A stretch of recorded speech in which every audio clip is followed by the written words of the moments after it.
Hello, everybody. Fucking Ash blindsided me with a comment before we All get right, hold on. started Here, here. I'll make it better. Give me a moment. Wiener. Wiener. Oh my god, There we damn go. it. That's better. Oh my goodness. Hello, everybody. Welcome. Happy to see you all here. Just a little heads up to everybody before we get started on tonight's adventure. We will be joined by Boggy shortly later on in the session. Unfortunately, his work does not respect his time, so he was forced to stay a little bit later where he is employed. But he will be joining us to face his trial and interrogation. For the time being, however, it'll just be Desi and Snooty for the first half of our act tonight. Gem, played by Neon Alligator, also known to most of us as Alice, is not feeling very well tonight, unfortunately. So make sure you send your love and support to her. And but tonight we will have Desi and Snooty. Oh God, I've got the worst of the two, and no buffers. There's no break point in between. All right. You might think that Gam and Boggy are the shit disturbers, but these two, they're conniving. They pull some shit. See, that's the thing. When you leave both of us together, our goblins realize that we have more potential. Mm-hmm. Oh God, I love water. So for the time being, one day, yes, and I Desi. decided to say, Wiener. God damn it. Yes, I'm sure Gim misses you all too, but for the time being, health is a priority, and we need to make sure that that is respected.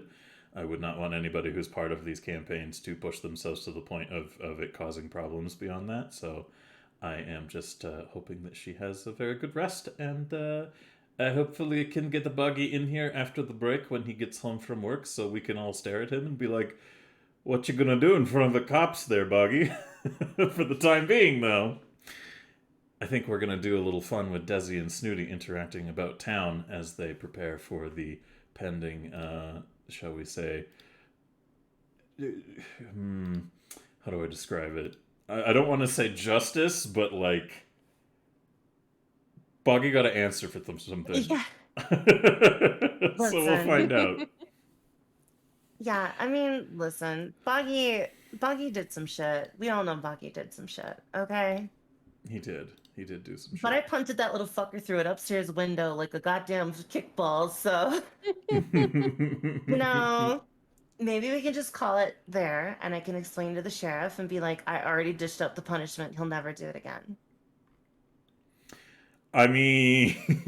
You know, I just think... I just think that, you know, maybe that would,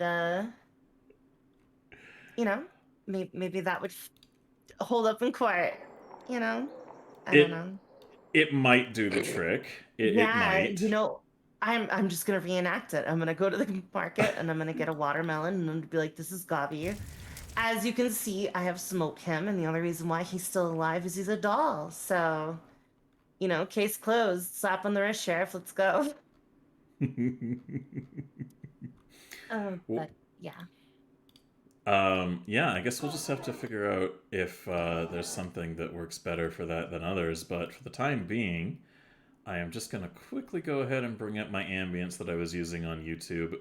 Unfortunately, again, I haven't fully parsed through Michael Gelfie's catalog. I've been doing a lot of preparation work for our other upcoming project, which will be on Effie's channel on Wednesdays, which is Warhammer 40k Wrath and Glory that we're going to be starting. So make sure you guys tune in at 7 p.m. Mountain Time is what it's going to be on that. So it'll be earlier enough so those of you who can't catch these late sessions all the way through, hopefully will be able to enjoy it for that. Oh, what? What, Effie? Nothing. Critical just said something and it was really flattering. The only streamer whose VOD I have watched until the end. Aww. Aww, that's so cute. Critical. I'm sorry, the gas wasn't supposed to be audible. I was just really flattered. It was pretty amusingly audible, but it's okay. Nobody's gonna judge you for it. I guarantee it. But I'm just trying to find the last audio that I had that I realized I used. It was the harbor audio because, as we all know, Sandpoint is a coastal town, and it doesn't really make sense to listen to things that don't involve the sound of the ocean when you live in a coastal town, because it's like, where'd the ocean go? That's a big part of this landscape. Uh, that's what I imagine people say in that instance. But as soon as I grab it, we're going to go ahead and start our shenanigans, and then you guys can enjoy once more the goblin fuckery to be had. God damn it. There we go. I found it. He tried so hard not to say goblin bullshit. He tried. You heard it all here. Like you heard him try so hard. I did. All right. So to that effect, however, I have my ambience. So now let's go ahead and get into the shenanigans at hand.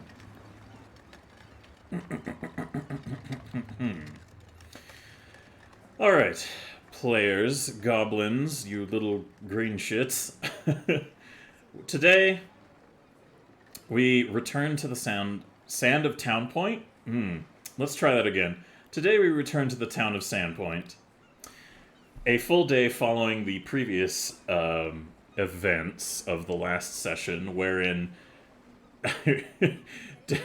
Desi, Snooty, and Gem had decided that we should probably bring Boggy by the sheriffs to help kind of facilitate a peacemaking effort of sorts, I would say.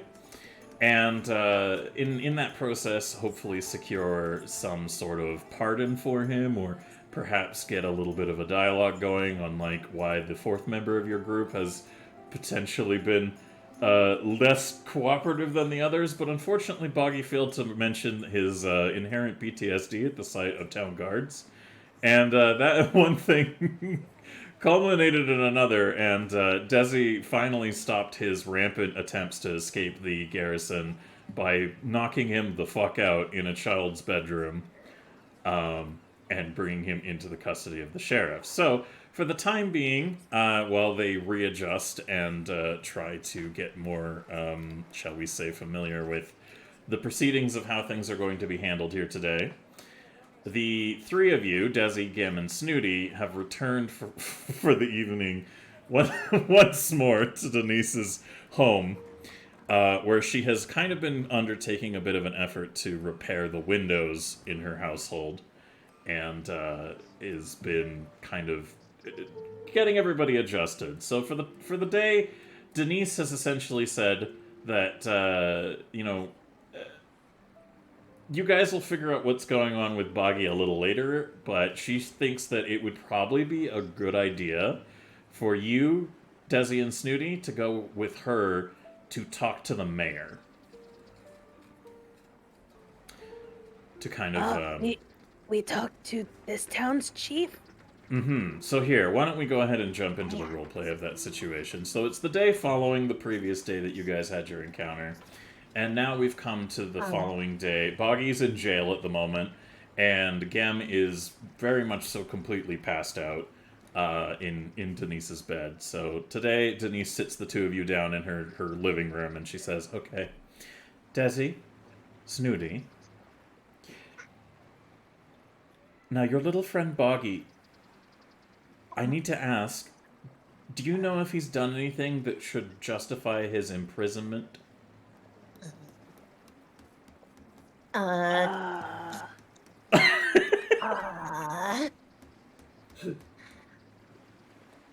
What does justify mean? Yeah, what does justify mean in this instance? I have never heard the word before, and yeah. What does instance mean? Instance means in this one particular incident, which is a sort of short-term time around which we function. You see her do the buggy eye blink. And go, okay. Yeah. It means it's right now. Oh, Yeah, okay. Yeah. But, like later, when we remember, We can be like, Oh, you remember that time where we sat down with Denise, that instance, and we're like, ah, yeah, yeah, oh, yeah, when we sat down with dentist. yeah, yeah, yeah. Uh,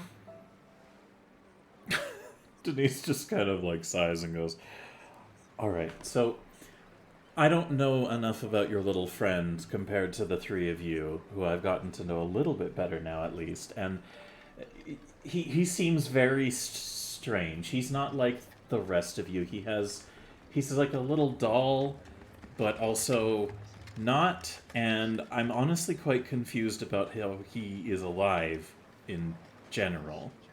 Is he I alive? don't, I don't know. I think he said uh, he was not alive once to the yeah, ghost on the island, but yeah, that's all I knows.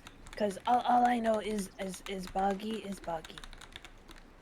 Mhm. yeah. Buggy is Buggy. We're all different kinds of goblins. Like I have tail. Snooty does not have tail. Snooty has beauty, and Gem has Ah, impressive oxygen tanks. And you know, Buggy, Buggy has well, Buggy is an innocent and emotional soul, which is why he is made out of felt, because that is the most emotional fabric. So yeah, That's a hell of a description. So she nods her head and says, "All right. Well, he seems very uh, willful and a little eccentric. Um, uh, per- what? Perhaps more than this town may be able to Uh, handle. oh, yeah. So it might be Wait. wise of us to you two and I to speak with the mayor and convince her initially that your presence here isn't a unwelcome one.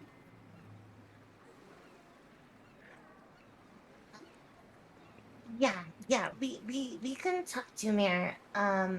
You just So okay. So I want to explain something. Okay.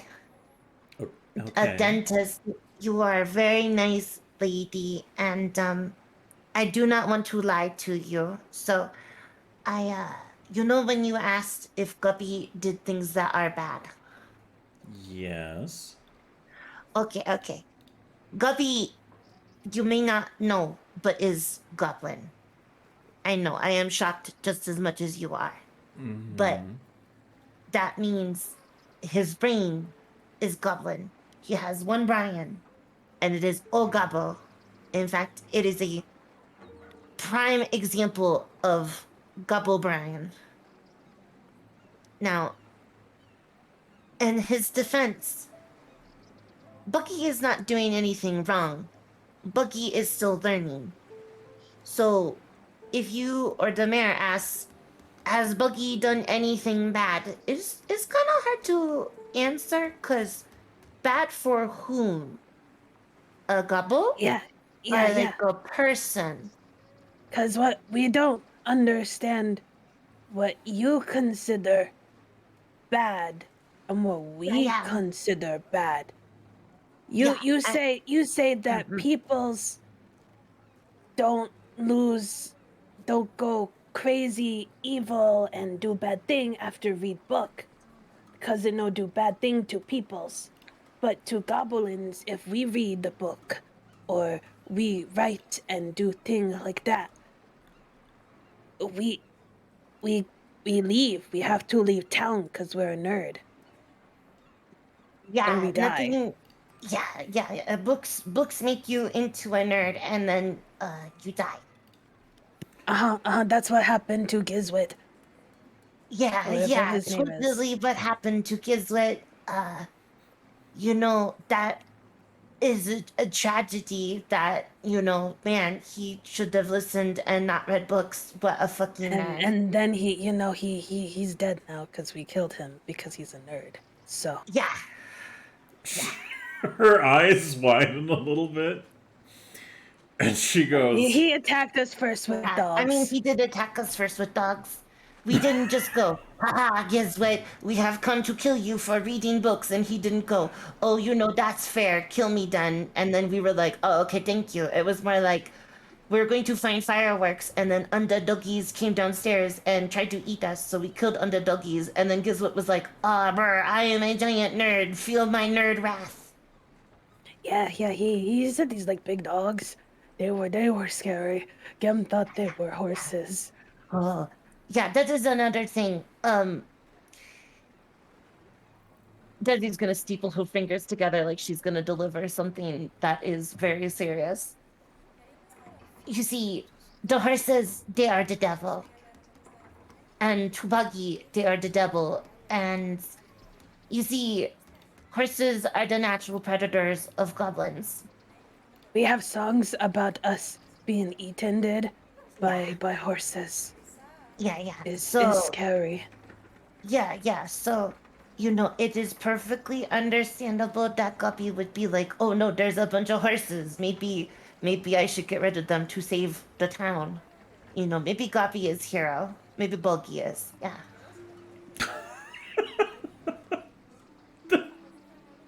Because to us, he saved us from great evil.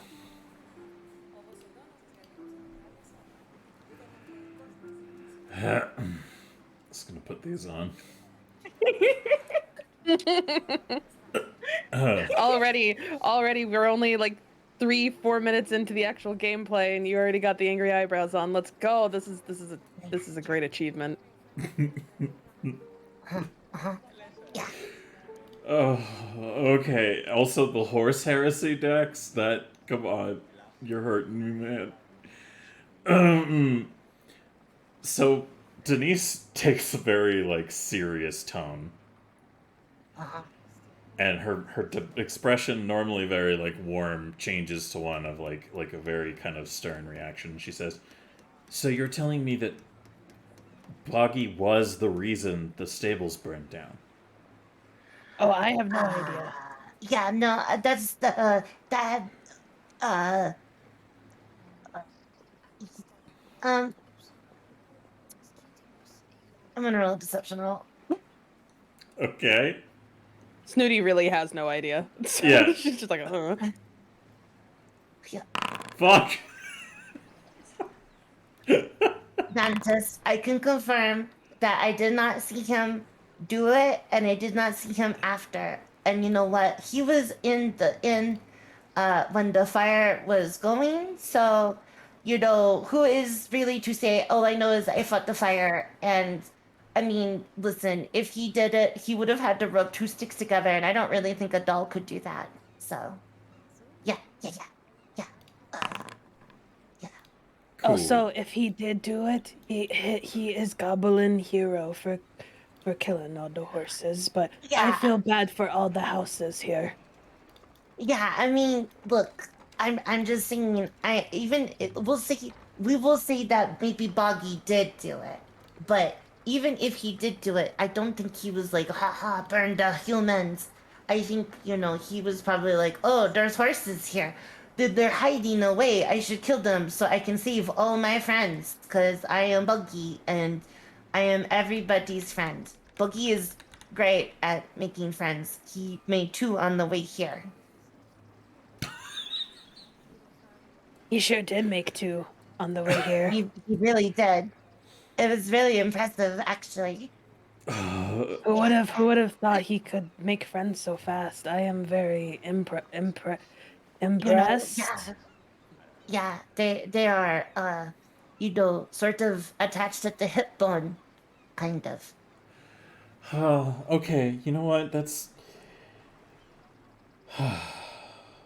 I believe you. I believe that you don't know if he was responsible or not, and I trust the two of you quite a bit. And your wonderful little friend Gem seems like she might lack the capacity to comprehend quite a bit, but I'm a fan of her too. I just haven't gotten to know Boggy all that well, and he has become a bit of an interesting conundrum to deal with in this situation, so I just want to know, before we go and speak to the mayor, before you make your case for the presence of goblins in Sandpoint, something that has not been looked fondly upon, I might add. If Boggy is somebody that you advocate for, if you're truly his friend and support him. Yeah. Desi's gonna look down and kind of swing her feet a little bit. She's gonna be like, "Oh, Buggy does not want to be friends anymore with Desi. Why is Had that? What'd you do? well, to stop him from the entirely unrelated fire and to be arrested, I had to chase Boogie, and I did kick him through a window. Oh, he don't like me either, 'cause I hit him with a rock. Yeah, I mean, he was being, he was being unreasonable, so, it just, yeah. We probably could have done better problem solving, but it's hard to problem solve when person's on wall.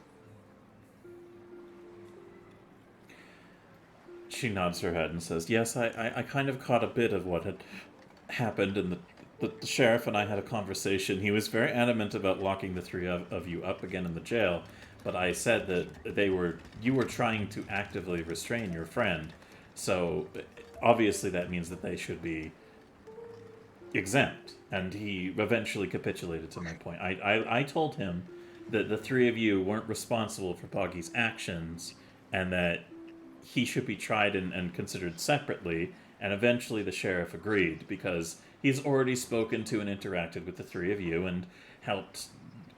I'm your advocate here in the city, and it's my job to make sure that you three are being responsible and observing what is to be taught here, but the cultural differences between you goblins and us is. You just told me that people who read and write in your society are targets for murder? Uh, yeah, so,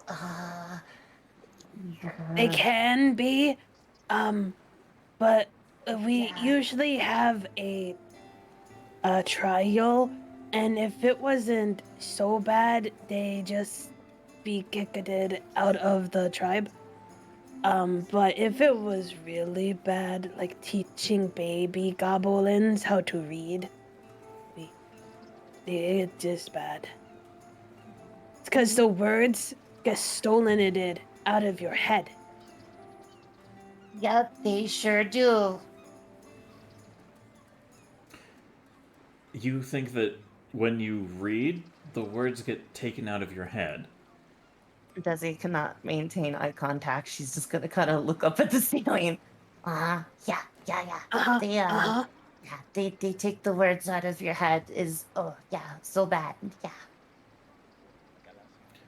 She sighs, she gets up, and she says, "Stay there." Okay. And she's sifting around in her room amongst her belongings. And she comes back and she brings out a small book about the size of like a novella that you would read from like the gas station, but like bound. And she puts it on her lap and she says, "So what would your reaction be if I opened this book and started looking at the words inside?" Oh I would fear no. for your life. Yeah. Oh no, that is so bad. Why would you do this? You should stop immediately.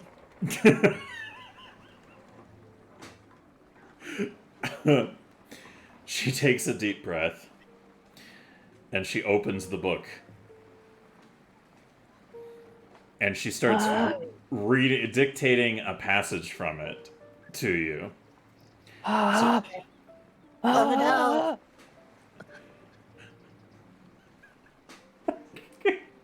no. Snooty jumps out of the don't chair stop. and hides behind it. Because most likely that's probably what they're. Oops. she, she just hides behind the chair, just like, You're reading. Yeah, oh god, that's so gross. Reading. And then Desi's gonna cut out. What? Desi, can you give me a performance roll, please? Oh no. Yeah, I can. Mm-hmm.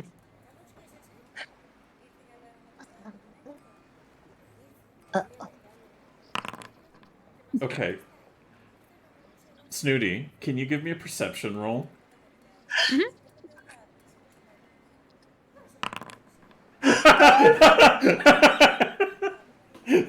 natural 20. So bullshit go. I mean, you can goblin bullshit your roll if you want, but that's a 25 with a nat, so if it's Wait, I yours... can't beat that. No. So, are you committing to the goblin bullshit go, or I can't beat that. Okay, so is that a rescinding of the goblin bullshit? Yeah, that is the reason. All right, cool. I will allow it just this once. Yeah, thank you. But remember, in the future, when you call goblin bullshit go, you're re-rolling. Yeah. Okay, thank you. All right, Snooty. Mm-hmm. So as she begins to dictate a passage from the book and is just reading like an encounter that kind of reads out as two friends who are out on a little adventure together and having a little pal around time. Like the way she describes and talks about it, like she's illustrating to you, you perceive two things. One is that Desi doesn't seem genuine or sincere at all in her problem with the what's being dictated and narrated to her. In fact, she's oh my goodness, thank you for the goblin bullshit contributions. God damn, Cuber. Thank you for the 5 couple points that we're at 5 point. Wait, that's yeah. Yeah, so we're at 20 now because we had some pre-stream contributions, you goofballs, and then of course we add the one that starts off every session. So we're in at 20 points in the goblin bullshit pool. Goodness gracious, everybody! Thank you for your contributions. We appreciate it. Let's go. But as she is dictating this passage from this book, there's two things that you notice. One is that Desi doesn't seem as genuine about her reactions with it. In fact, quite engaged with what she is illustrating. It's like she seems to be a very good storyteller and is telling you a passage from this book that feels like she's telling a story that you would normally hear from other goblins told in back where you come from. Like it feels the same as if somebody was just dictating a story they remembered, how goblins share stories. And to that effect, Snooty, you realize that she's just orating a story. It's just she happens to be referencing the written words in order to do it. So you're mixed with like a sense of like, oh my god, look out, Denise, but also curiosity. Snooty slowly comes out from behind the chair and kind of is not fully paying attention to like looking at Denise, but is now looking at Desi and is like, You're not as scared. No, I am No, you're not. You're Desi. Yeah. Tell Snooty the truth.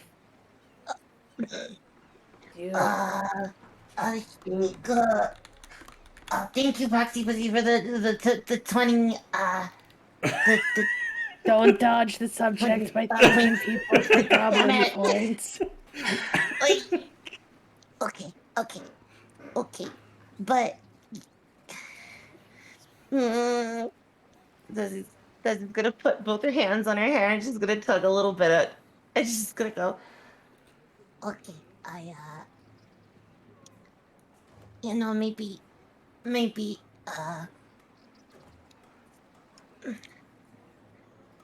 I know how to read. she's literally takes a step back and dramatically puts her hand to her chest like, how to read? Yeah, I know how to read. Look, look. See, this is Dentist, why I know this is no. very crazy topic right now, especially since I should be worried for safety of you reading book. But Desi, she points, knows how to read? Yeah, I know how to read. Okay, before you get all freak out, okay? Uh, it's sort of come with job. Uh, it's Job? not. Uh, th- Thank you for the one other goblin point of bullshit. I would like to use the goblin point of bullshit to escape this conversation. It did not work.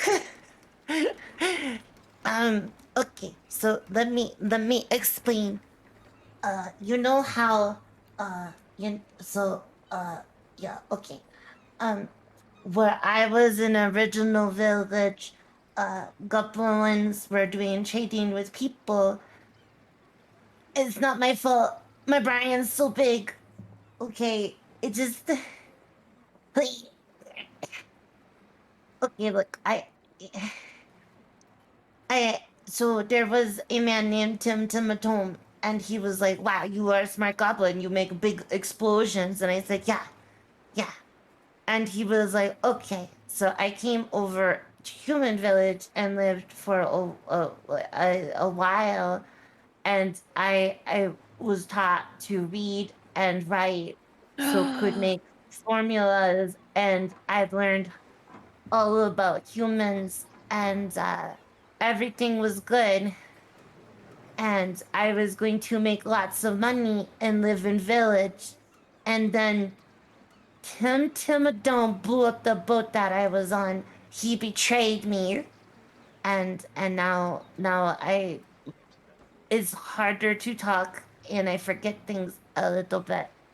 But listen, it's okay. Look. I never hurt nobody's, and yeah, I can read, but that reading does not take away words. Reading gives words. No, Chief and Wiggum both Yeah. say that it take word away from brain. Okay. Brian's. Okay. Yeah. Okay. We do experiment, and I show you. Uh, Denise, can you give me quill and paper? you know how right too? Yeah, I know how to write too. Yeah, She I'm looks this. she looks pleased and like smiles at you, Desi, and she says, "Absolutely." And she goes into her room and she pulls out a little bit of like extra scrap parchment and a quill, and sits down in front of you on the little coffee table in front of um, in front of you, and she lays it out and she goes, "Be my guest, Desi." Okay. And also, can I have book? She I'm she not going hold to write in it. she holds up the book and gives it to you, Desi. Yeah, thank you. Okay. Alright, so look. This is book. I can read book. Watch. I will say words never said before because I never read book. uh, Belinda looked at Thorn with rapturous gaze upon his tan, sweaty brow. For Sorry, a hold on. moment, Hold on, little interruption. Are you pretending to narrate from the book itself? yeah. Yeah, do you want to check the title before you start narrating that? Yeah. Alright. The title of the book is Kildros and Kip, The Tale of a Boy and His Goblin Pal.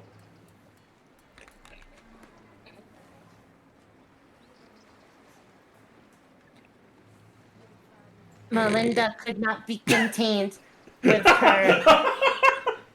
her feelings, so she confessed, and they had a child, and their name was Kip.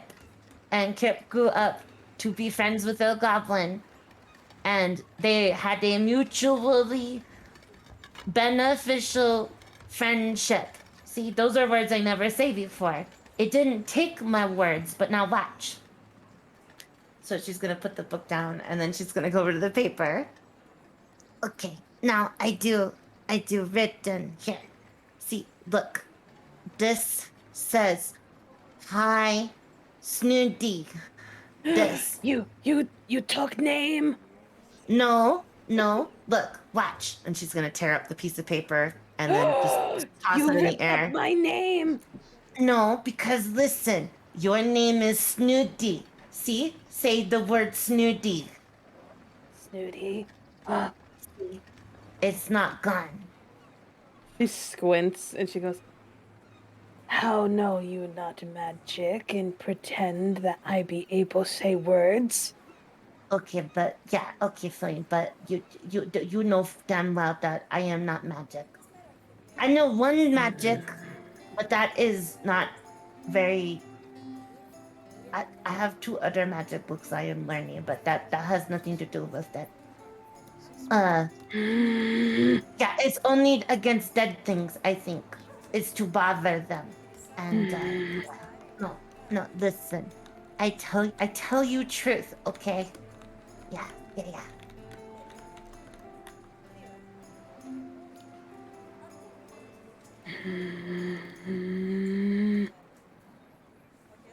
Then Snooty Then- be friends.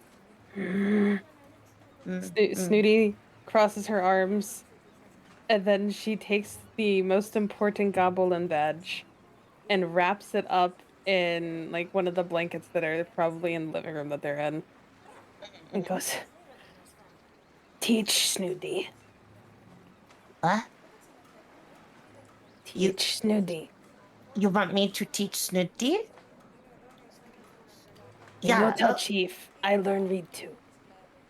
I don't want to be left out. Everyone know how to read but Snooty. I know this. Oh. Yeah.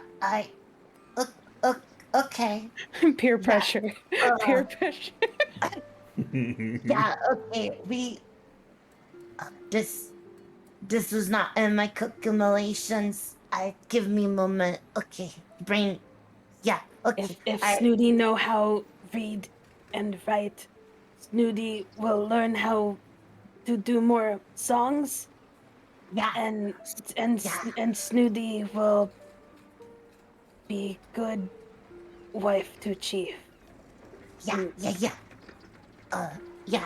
So listen, there's lots of music that humans write down and they sell it. Sometimes give it for free. We can get you many songs. Yeah. Then music, more music. Oh, Yeah. Did you know Yes. that humans have people that their job is to make musics? They're called musicians. Yeah. musicians. Yes. Musicians. Musicians. Yeah. Musicians. Oh, She looks up at Denise and goes, you teach Snooty too, even though Snooty was angry you were reading. Of course, Snooty. I would be happy to teach you. And it's funny that you mentioned those things, Desi. We do happen to have 2 things that might be very helpful for that in town. I'm happy to try to teach you as best I can, but we actually do have a school here in Sandpoint. There is it's Tarandarok Academy. It's run by Ilosari Gandithis. He's one of the members of the council, the ruling council for the city, town. He helps teach orphans and it's kind of the whole school for the town, for any of the children in town, and also an orphanage. So it might be somewhere we could consider having you go to learn a little bit more. There is also what's called a theater in town. And that is a place where people do dancing and singing and act and pretend for other people. And if enough people come and engage in that, then it's where people can become celebrities. That's So what Snooty like wants to be. perks up so fucking fast. Celebrity?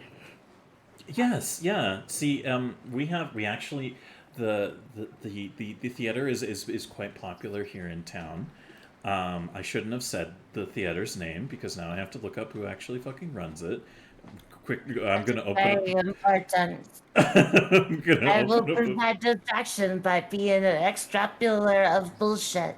Hello, hi. You must understand that there is a school that doesn't have a name yet, but that is only because Dylan only works as fast as our imaginations. So he is on gobble speed.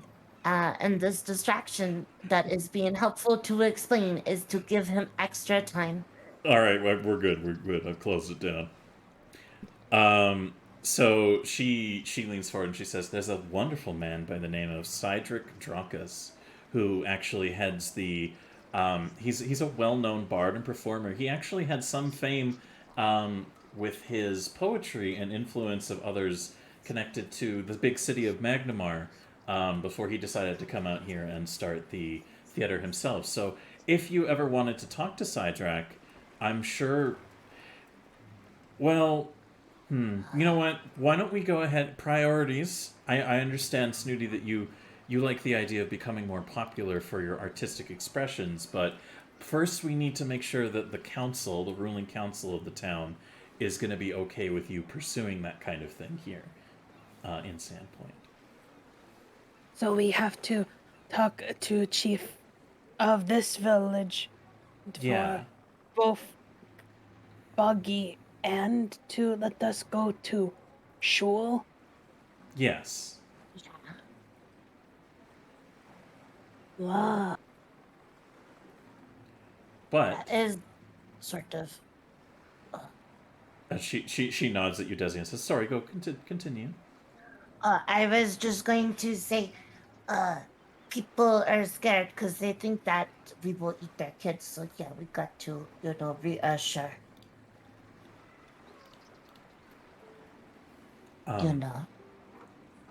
From what I know of goblins, some goblins have a bad habit of doing that, yes. In raids upon the town in previous years, I have to be for real with you, there are some folks in this town who will never, ever learn to accept you, and you'll just have to learn to stay away from those people, because they have lost children to goblins in the past. Yeah, that is not that hard for me considering that I have to hide how smart I am. Otherwise, I will get thrown into a sack and kicked by a village. That sounds like a terrible form of government. Yeah, it is not a good form of government. There is not even democracy, and we do not have town meetings. It's really underrepresented by the amount of goblins that live there. You don't have any elected officials? No, we just have chief. And the chief doesn't have any advisors or people who work in the tribe? Honestly, I think Wickham's running show. Wiggum's, the one I talked to over your little badge things. Yeah, I think Wickham's is actually the one that makes choices. No, Chief Voice just too powerful for us to hear.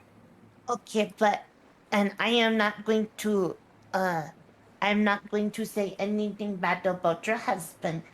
But when is last time you heard something that they were like, oh no, is bad, and then we find out, isn't, because they say people bad and going to kill goblins, but now we in town and people sort of like us. Also, reading doesn't steal words, and writing does not steal words either. So, when is last time having an something existential popped and hurt crisis. you? Yeah, I let you marinate. Snooty's kind of like grabbing her ears, and she's going into like the standing fetal position where you just kind of crouch in between your legs and just hold on. She goes, ah. You know, in hindsight, perhaps I could have delivered that a little bit more elegantly. Then did I actually marry Chief or did I marry Wiggum? I'm confused. So that is what I do not know either, because you see, it's very strange. I think Chief might just be Goblin that doesn't really do anything and is sort of like, yes, is cushy job, and Wiggums makes all the choices.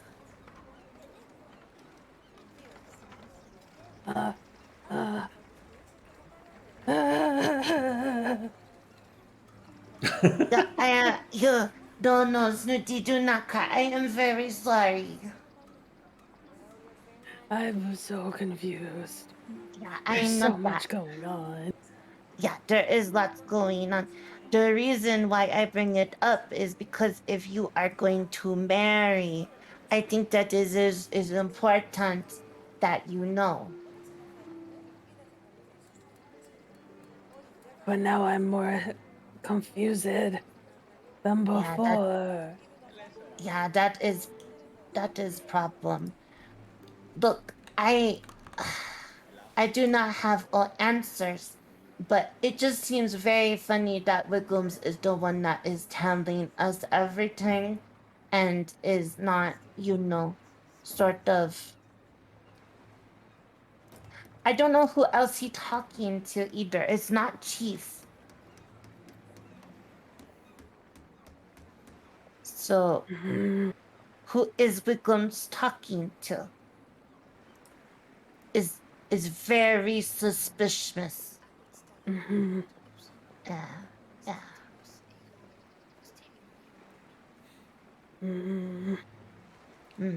Denise is just looking at the two of you, like, enraptured with the goblin politics. Like, she doesn't really know what the hell you guys are discussing, but she's fascinated because she's like, oh my god, I'm getting an insight into, like, goblin culture here that so many people probably don't. It's just Telemundo. Yeah, it's like she's watching a Telemundo drama and not knowing what the fuck is being talked about. So she leans in and she goes, Yes, and Goblin. Dios mío, es goblin, it's not controller? I don't speak Spanish. Please don't hate me.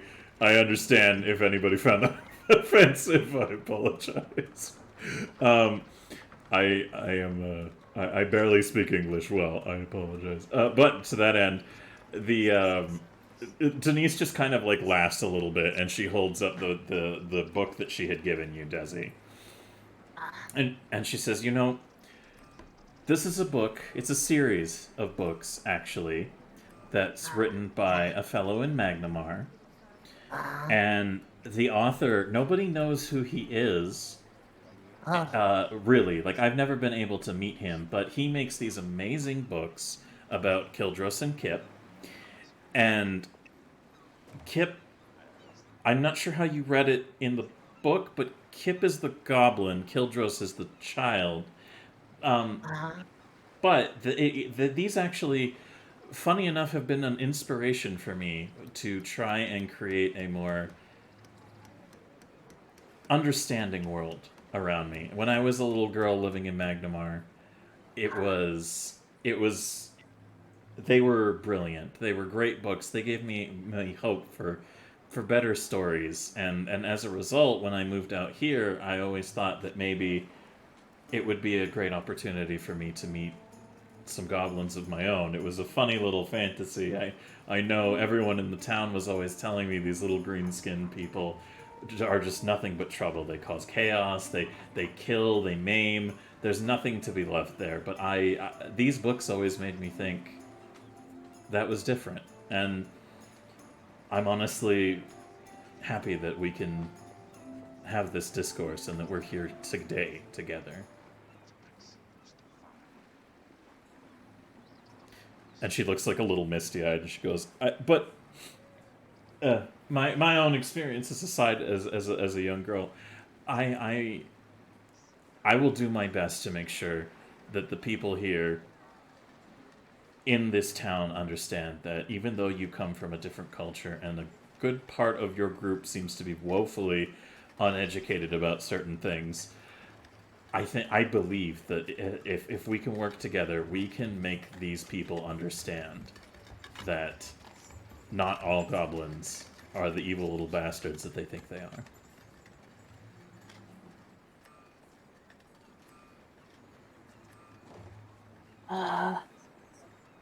That, I'm She's still kind of reeling, and she's just kind of like nodding her head, just trying to get out of the conversation because she's so confused. I, not to add more to Snooty's brain hurt, but, you know, I do not want to go back to village. I like it here. She nods her head and says, "From what I've heard from the two of you and all of you in general, it sounds like living in a goblin village in the swamps is a chaotic and messy thing that doesn't sound very comfortable or safe at all." You know, it's not really, but you know, it's okay. It is just different. You know, it's sort of like, oh, why would you kill horses? They're real nice. But to goblins, horses stomp and bite and crush. You know, so it's just different perspectives. Absolutely, 100%. And I'm sure that the goblins who live in their villages are fine with the way it is to the most part because they only know that. But the two of you have been to other places, have been to other towns, and learned from civilization. I can't speak for your other companions. Boggy seems like he has some familiarity with the popular world too, but in a very different circumstance. And Gam, well, from what I've talked about with her, she has wandered abroad, but I'm afraid she's a very singularly minded creature. And very sleepy. Yeah. Gum has Gum issues. I don't understand Gum issues. All I know is Gum has sticky fingers and steals everything. That's all. Yeah, that's in our Oh, and society. she's pretty. She is. She's very pretty. You all are. Uh-huh. I'm Ah, honestly, th- frankly, quite thank you. surprised that such pretty goblins exist. in our society, we are considered very ugly. Yeah, that is true. What? Really? Yeah, Uh-huh. I was sometimes I wake up in morning and exit tent, and if I go too fast, goblin that's not ready goes, ah, oh god, it's hideous. And you know that is never a good feeling. She looks like very concerned and goes, "No. No, no, no, no, no, no. They are wrong. They are all completely wrong." What? She points to Snooty and says, "Snooty, what is it that you find attractive about your husband?" Oh, he. She kind of does like the little finger pointy thing, and she's like all blushy and everything. She goes, Well, he looked like I can't, at the top of my head, I can't remember the thing that Goblin Beauty is really based off of. Bargeist. Yeah.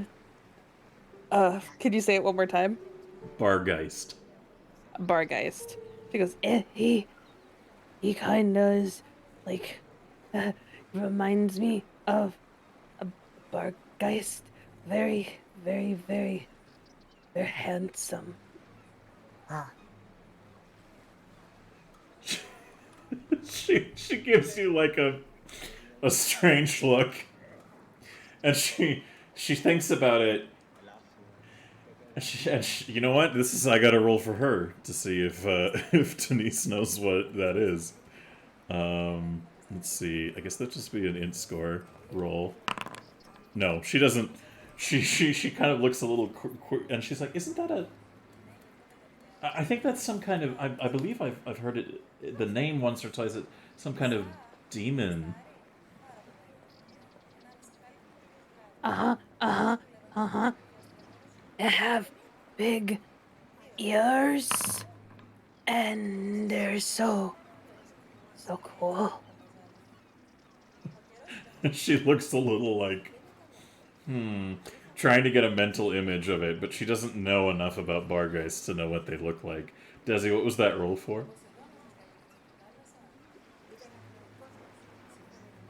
Desi? Sorry, it was for having good comparison.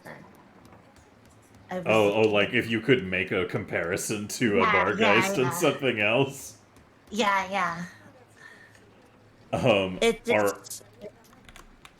Okay, go ahead. It is if sort of like, if you took Bradicus Pit and compared to Bargeist. Bargeist is prettier than Bradicus Pit. to goblins, I think. She nods a bit and she's like, "Oh yeah, I think I've heard of him. He's that pit fighter, right? The popular one from Yeah. Kermegan. Yeah, that Kermegan pit fighter, Bradicus Pit. Yeah. He is the one that apparently makes the other women's go like this, and she's gonna dramatically put the back of her hand to her forehead and swoon backwards with a thunk. She nods and laughs a little and says, "Well, as someone who only values men from their aesthetic perspective, can understand why you might find something equivalent to that. But I'm confused. If this Bargeist looks like Bradicus Pit, then why are you three considered unattractive?" Yeah. So, well, okay. Skin too soft and smooth. Not enough warts. Too clean. Yeah, too clean. Snooty really likes being clean now, though, so Snooty doesn't care if they're really, really ugly right now. Skin very soft. Thank you. Never really bothered me because being smarter than everybody makes it weird when you're trying to date somebody that is like smart like Frog.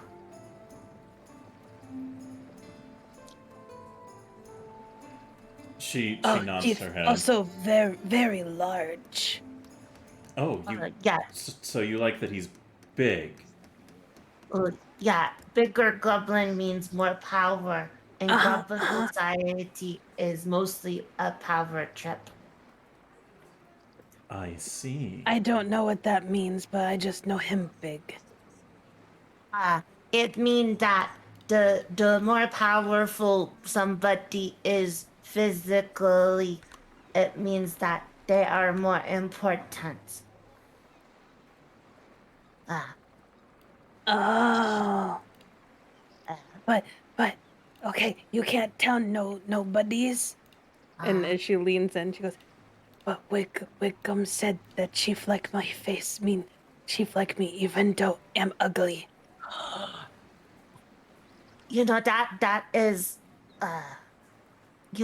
that is pretty good step in direction. Maybe Chief isn't that bad.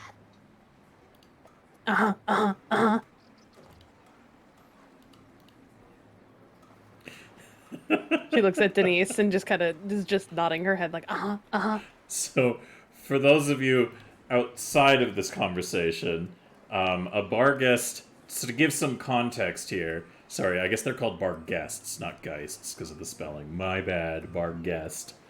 A bar guest is kind of like a mixture between a big gorilla wolf and a bat. So they are rather unpleasant looking creatures, and they come in many different shapes and sizes, but they all share like bat-like features and look vaguely demonic, but they're usually evil-aligned demonic creatures. So there's your context for everybody out there. Now, yeah, they're kind of like a weird wargy bat creature. Is the best way to describe it, and something that most of us who aren't monster fuckers would probably find quite unappealing. But I know you deviants out there. I'm not calling you out, but I know some of you out there.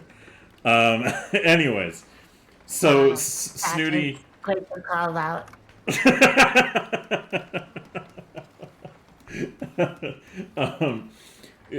Denise looks fascinated at this conversation and is just completely like enamored with like learning more about your perceptions and how goblin culture is so different. Like this is like is her first opportunity to ever get like on-hand source experience from goblin stuff, and she looks at you, Desi, and goes, fascinating. And what about you, Desi? What is your ideal attractive partner?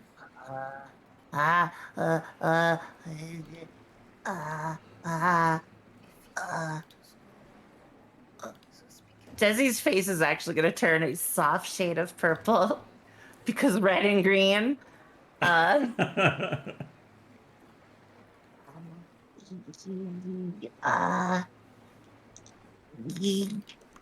You know, I think I can only handle so much in one day. So,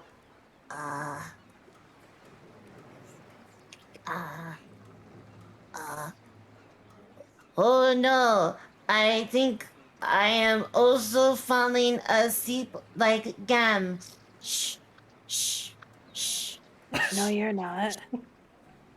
Snooty, she doesn't know about goblins. She probably thinks I am fast asleep.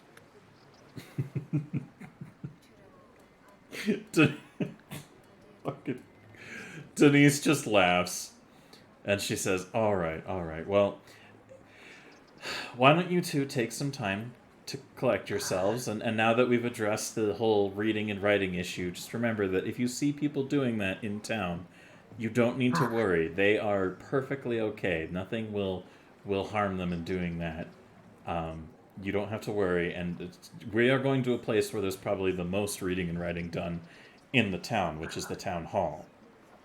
Oh, that's still kind of scary, though. Oh, it is okay. I will hold your hand, and if anything comes out, I will jump in front and be like, I am used to words. How about that? Oh, okay, that's better. Yeah. Though hand-holding is kind of lewd.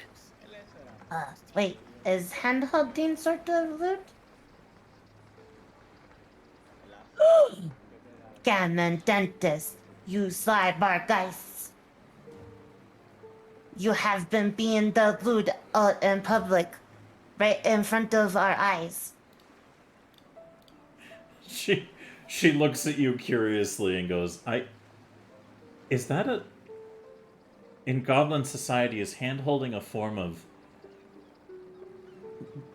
Is that considered sexual? We don't really touch each other. Like we only don't when hug fighting. much.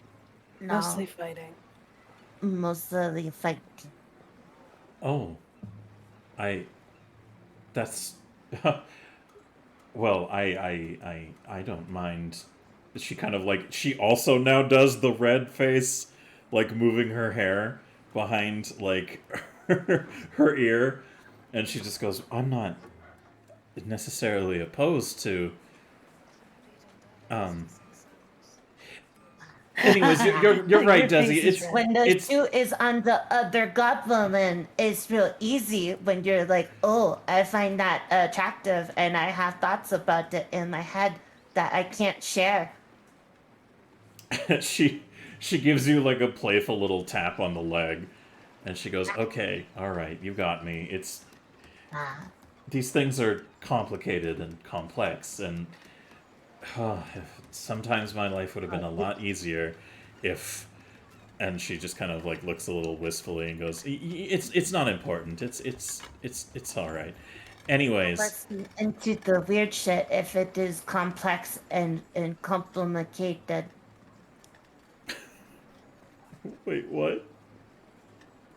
I did not say nothing. she she laughs a little bit, and she goes, this is a fascinating conversation topic, and I think I would love to explore it in more detail for sure with all of you. And I'm honestly flattered that if Gem has been taking my hand so often, it's a method of affection. I suppose I have to think about that one. It's I don't know, the looks I will get around town for sure are already going to be more than the ones I get now. But you know what? We'll come back to this. But you've given me a lot to think about, Desi. Thank you. You are welcome. Uh, Also, just so you understand, Gum could just be stealing you. Gum, Gum, Gum, Gum is complicated, uh, creature. Oh. Oh, well, yes, I suppose there is the potential there that, like, she could just be trying to possess me, I guess. She does seem to like to take things, regardless of whether she should be or not. And we'll have to address that before she gets the okay to enter the town, I imagine. But we won't. Let's not lead with that, shall we? If we go talk to the mayor, maybe keep Gem's taking of objects under the table until we one problem at a time. Yeah, okay. Snooty, do you have anything to say on this conversation? No, I wrote a funny in the in chat. That's all. Find it funny that we have been calling her pretty this whole time, and now she knows our sense of beauty.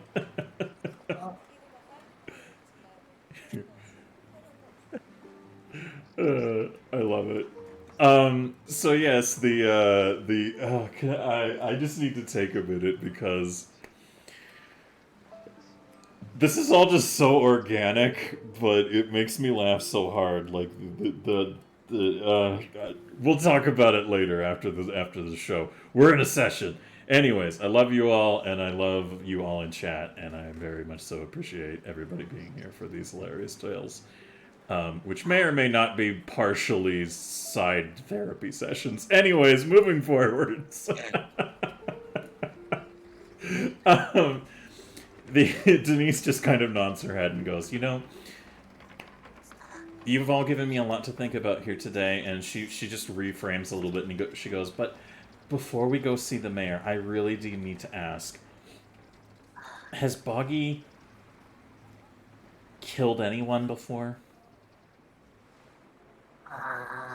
No.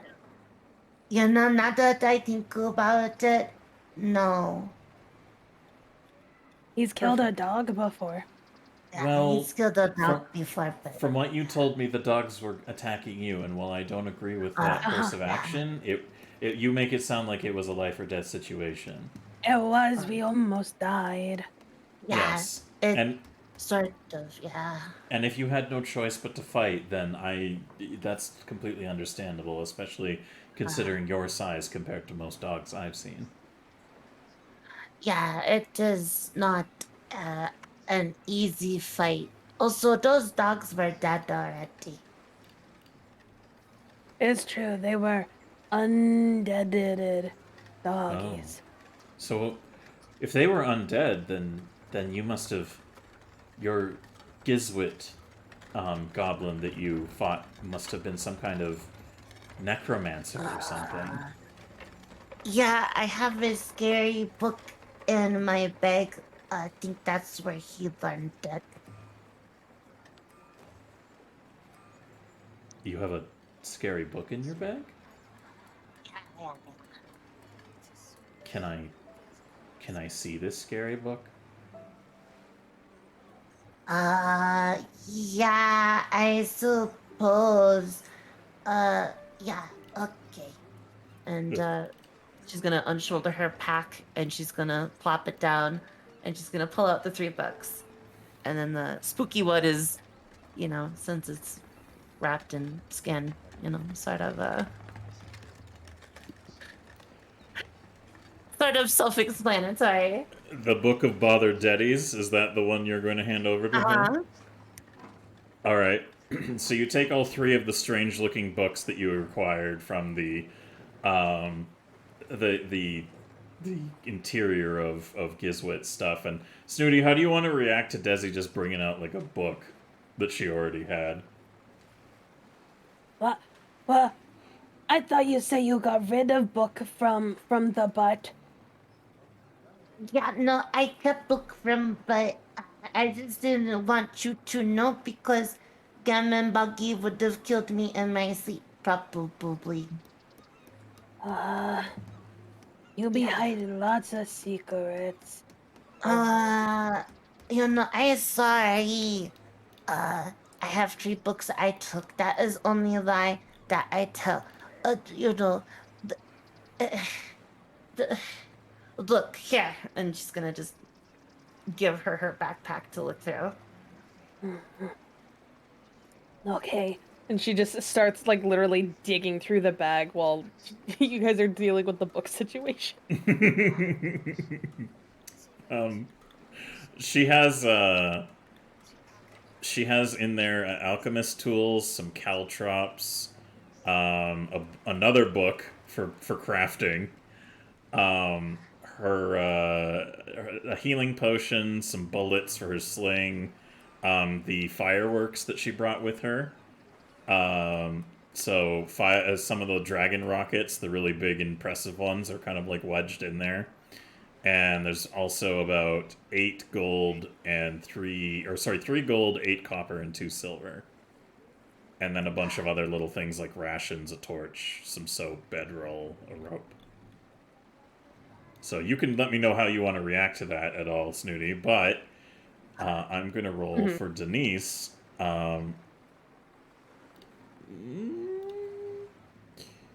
Let's do it this way.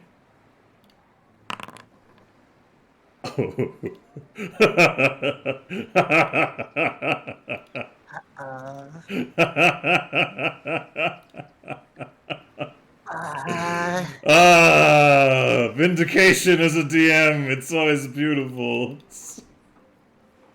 I don't know what you did, but now I am scared. Denise opens the book that you had read through, Desi, and her face goes from one of like mild disconcertation from opening this thing and seeing that it is bound in skin of some kind and partially written in blood, and flipping through the pages, she seems partially upset, but also, as she starts reading through it, she looks more intensely into it and starts flipping through it. And she picks it up and is just kind of like flipping, and she's flipping, and she goes, This is... And she looks at you, Desi, and she goes, Desi, do you know what this is? This is a book I found on a butt. What's... Boat. Yeah. A boat? You found this on a boat. Yeah. Where was the boat? Sort of by a village, by a river. Why? She nods her head and says, This is a spell book, Desi.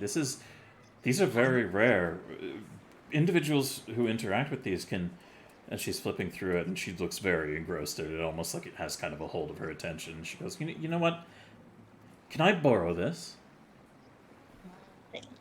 Yeah, wait, you telling me I can do more than just what I learned? She's flipping through it, and she goes, well, no, it seems these are... The reason they're so rare is quite often spellbooks are only discernible and usable by magic users who have experience and many years of honed craft, but this looks like something else entirely. I haven't read through it fully, but these kinds of books can impart knowledge of magic and spells to those who have only the smallest amount of understanding or power, and almost anyone can read these. These can give anybody the chance to acquire new spells or or abilities, Uh-huh. depending on what they are, if you can understand and comprehend them. And this, can I will make sure it's returned to you, absolutely. But may I hold on to this for now? Yeah, that, yeah, why not? Just so I am clear, does that mean I can learn more out of books? Because Well, I only learned one. I I can read more. I can read more into it and let you know. Okay. Okay. Perfect. Well, thank you so much. And Yeah, she points at yeah. the other two and she goes, "Have you read these ones as well?" Oh, no, not yet. No. Oh. Well, Yeah. um, you tell you what. Once we're all done Uh-huh. with everything today, and we get everything sorted and figure things out, why don't we take these books and we read them together sometime, just you and me, okay? Yeah, yeah, that would be really good. I have not read with anybody else in person.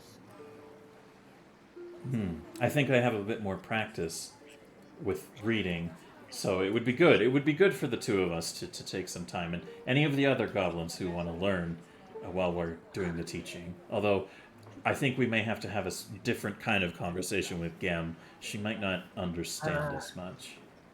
yeah, no, Gam is an enigma and probably be upset. She nods and she hands the book back to you for the time being, and she goes, "Tell you what, hold on to all three of them for the time being, and when we have a chance to sit down and read and study them, we'll do it together, okay?" So she nods her head and she says, "Snooty, Yeah. um, You from see what her I've..." head like still inside the bag, but she's listening. And to that effect, I was about to ask before Denise continues, is there anything you're doing regarding the shit in Desi's bag, or are you just like curious about what's in there, but not like, Sh- are you she's stealing she's just anything? curious. She's not stealing anything. She's just very curious. All right, all right. So as you root through her bag and take a look at everything, you're still head inside of it, like looking through. Uh-huh. She goes, Snooty, you have a very interesting demeanor about you. You seem to very much like singing and performing. Uh-huh. She pops her head out of the bag. Whoa. Yeah. I'm a little curious. Why is that? So Snooty used to live in a village where a lot of goblins didn't like to sing, which is very weird because other tribes like singing. It gives us um um uh inspiration sometimes. And when I went to human village and saw big pretty ladies and stuff, there was always someone singing. I wanted to do that too. So I wanted to become popular and sing and stuff. She nods her head and says, "Well, I have to say, if you put your a lot of work into it and study under somebody who could teach you, I think that it would be, well, it would do a lot for goblins if you were a performer who could go from town to Oh, town and do performances for people, and if they like it and it's good, that might very much so change a lot of opinions about how people see most goblins." oh, oh, yeah, yeah. That's why. And she looks at the blanket where most important goblin thing is, and she kind of covers it a bit more. That's why I want to learn, read, and write. If you learn to read, you can learn to read music and then learn to Oh, play music that people like a lot. You've learned a few songs, but you have a talent for making up songs as well, and I think that's going to go a long way to showing people that there's some entertainment you can provide. That if I've learned one thing, if you can sing and if you can dance, if you can tell a good story, or if you can, she looks a little red in the face and goes, satisfy other needs. People really like you. I don't know what other needs are and why your face went pink, but yeah, I want people to like me a lot. She shakes her head up and down and says, Yeah, yes, well, yeah. that will be entirely possible, I'm sure, if we can get you the training you need at the theater. Oh, She kind of does like a little clappy, and then she closes up the bag. She goes, you have a lot of stuff in here, Desi. Be careful. I don't know what any of this stuff is. and she hands it Yeah. back to you. Thank you. Yeah, I know what everything is. Well, it doesn't explode until you mix it, so it's okay. Some of this stuff looked like this, like the fireworks. Oh, yeah, no, I have some of those. Oh, Okay, maybe those already explode, but they have not exploded yet. oh dear. Okay. No, it's okay. They are secret for later. So, Oh. uh-huh. Okay. So Denise nods her head and she says, all right, do either of you have anything else you want to get, or shall we head out to the town hall now?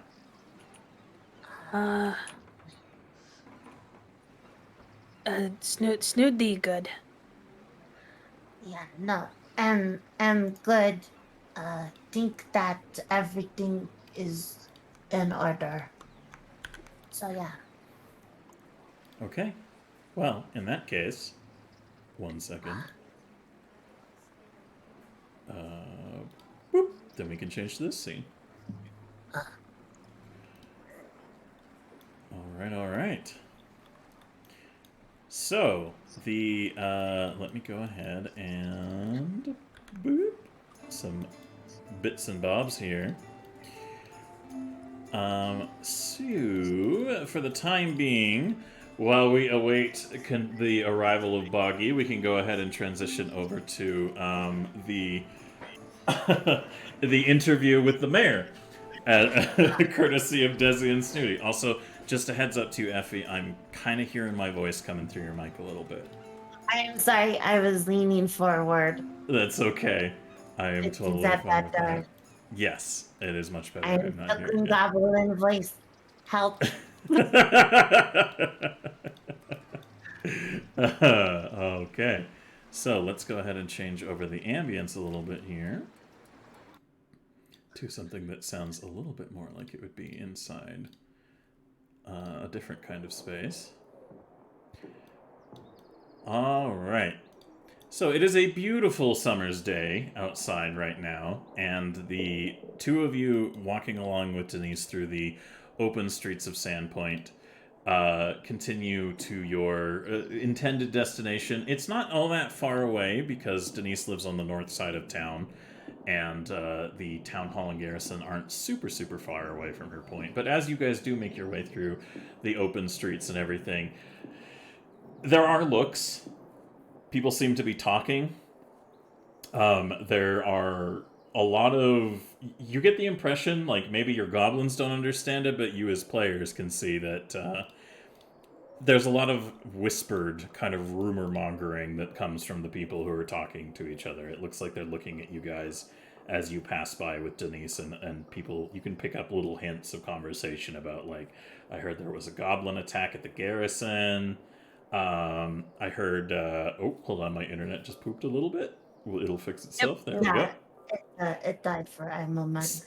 Sorry, everybody, my internet just randomly dies for 1 or 2 seconds every now and then, and I have never been able to figure out why, so, apologies.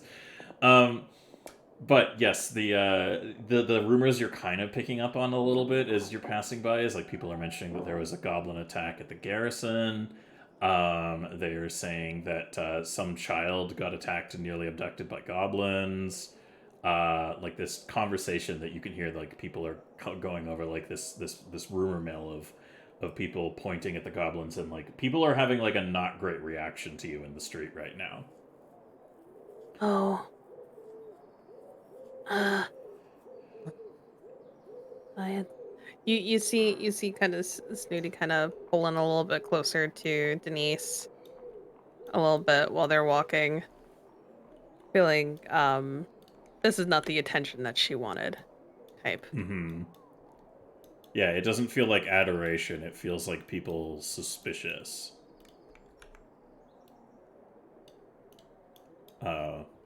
Like judgment. Some of them are still more curious than they are like aware or wary, but you are getting an overall feeling from these people in the street that like word travels fast in a small town like this, and now that it's the night after what has happened, a lot of people have gotten some misinformation about the situation, and you know the truth might be known to some, but rumors can spread, and the action of a goblin being yeeted through some kid's window and another goblin going in, despite the kid not actually ending up kidnapped, does cause some bad pictures to be painted. So, is there anything you guys want to do about that as you walk to the town hall, or shall we just move to the town hall? I think we should just move. That's me personally. What about you? Yeah, I agree. Help, I cannot stop. Effie's stuck. Alright, perfect. Well, to that effect, what we're going to do here is I am going to hide the town of Sandpoint, and then we can go ahead and go to this lovely map. Another one of the wonderful maps that Athane Photography has made for me. A very awesome fellow who is a fellow Pathfinder DM. He's been running Pathfinder a hell of a long time, much longer than myself, so I appreciate the work he did. So as the three of you come to the town hall, Denise leads you inside the main area of the big ass town hall, and this building is like one of the biggest you've probably ever seen in your lives. Well, maybe not Desi. Desi, you've been to Magnamar, right? Yeah. Yeah, so Yeah. you've seen bigger. You've definitely seen. Yeah. I've seen bigger. So as you walk into this town hall, you can see that there is there's like a decorative carpet on the floor in the main entryway, and some braziers lit, and there appears to be like notice boards, like all kinds of little quest postings and stuff. Like people who have posted little things about like, go looking for blah blah blah or blah blah blah. Like obviously something you'd need to be able to read to understand, but it very much so looks like anybody in the town who needs help with general purpose shenanigans has a bunch of postings on these boards. So it's something that you may want to return to in the future if you're ever looking for just something to do general purpose. But outside of that, Denise kind of like walks in, and she looks like she's thinking a little bit, and she goes, "Okay, we're gonna head upstairs, and hopefully the mayor is in her office and we can talk to her, okay?" Yeah. Uh-huh. All right, now stay close, and we'll go up there. So as she leads you up to the large stairs, you can see that there is... you can kind of overhear a conversation in the big main room. There's large doors that seem to lead into like an open space, and some of them are ajar. If you want to, the two of you can give me perception rolls to see if you can overhear like anything going on in the room. Yeah. Also, while we're waiting for that, thank you very much, Raisin, for being here. I very much so appreciate you rating us for this, and happy to see you. This is the Town Hall of Sandpoint. My map maker decided to add a little bit of an extra flourish to the otherwise empty front way of the entrance to the town hall, which I think is quite appropriate. But you can make your own decisions on that factor. But regardless, in this campaign, that is what the town of Sandpoint has decided to choose for a color tone for the front carpet of their town hall. So moving forwards, let's go ahead and get you guys up the old stairwell arena. And this is such a like. Of course, Snooty's the one who overhears it more. Unless, Desi, you wanted to declare some goblin bullshit, but you don't have to. the goblin bullshit might want to wait for later. I look forward to. Part of me thinks that Boggy, when he is interrogated by the sheriff, is going to weaponize those points to great effect. So we'll see how that pans out. But for the time being, as you're walking past the main area and going up the stairs, you can hear a conversation going on inside. You hear a familiar voice that sounds like the woman who worked, or at least Snooty, you pick this up. Desi, you're a little bit too distracted with just like the echoey size of this big town hall and the architecture and everything. And you hear the distant voices, but you don't really pick out the conversation. But meanwhile, Snooty, you can hear the familiar voice of Amiko Kaijitsu and the familiar voice of Kei, the woman who runs the Pixie's Kitten brothel, having a conversation in there that kind of echoes out a little bit. And from what little elements you can pick up, they appear to be having a conversation about like it sounds like they're talking about council business to some degree, because they say like, as a member of the council, blah blah blah. Little bits of drifting snippets of the conversation, but they're saying some interesting things about like seeing things at night that have been problematic. One of them mentions that like we've confirmed that like part of that is a new group of goblins in town, but there are other things that have been going on in the town that they're worried about. They mentioned something about like the shroud was added again last night. Little snippets of things related to that, and also a joke you could hear as they were moving away about the Sandpoint Devil, and there was some laughter, and that's really about what you picked up. Okay. Nothing. Snooty personally doesn't think that she needs to share any of that. Okay. So she'll just hold on to it for now. Sounds good. So, eventually, as you are led up the stairs, I will go ahead and move us to the second floor of the town hall. And zoom in on the mayor's office so that we can see that at hand. Denise leads you to the front doors of what appears to be a rather... a little bit flashier of a room than the others that you've gone by, going up to the second floor of this building, but it's not all that much of like an upgrade comparatively. It has some nicer things outside of it, and there's also a board in front of it that looks to be like postings particularly related to addressing the mayor, or like important things regarding the mayor's business, or addresses to the mayor directly have been posted on this thing. So it's like messages to the mayor, anything like that. Does anyone want to do anything in this hallway, or as you're on the second floor, or will you just wait for Denise to knock on the door? I'm just going to wait for Denise, but I'm gonna look at the bulletin board. Okay. Snooty can't read still, so she's just kind of like... Snooty, I will read for you. Oh, thank you. You should still keep your voice down about that. Oh, yeah. People will think you're weird. Yeah. Okay. Maybe. Yeah. Okay. Yeah, you can see some postings that are like, the context isn't really clear, but there's some postings of like one or two letters of scathing, like people being like, what the fuck why did you imprison Titus?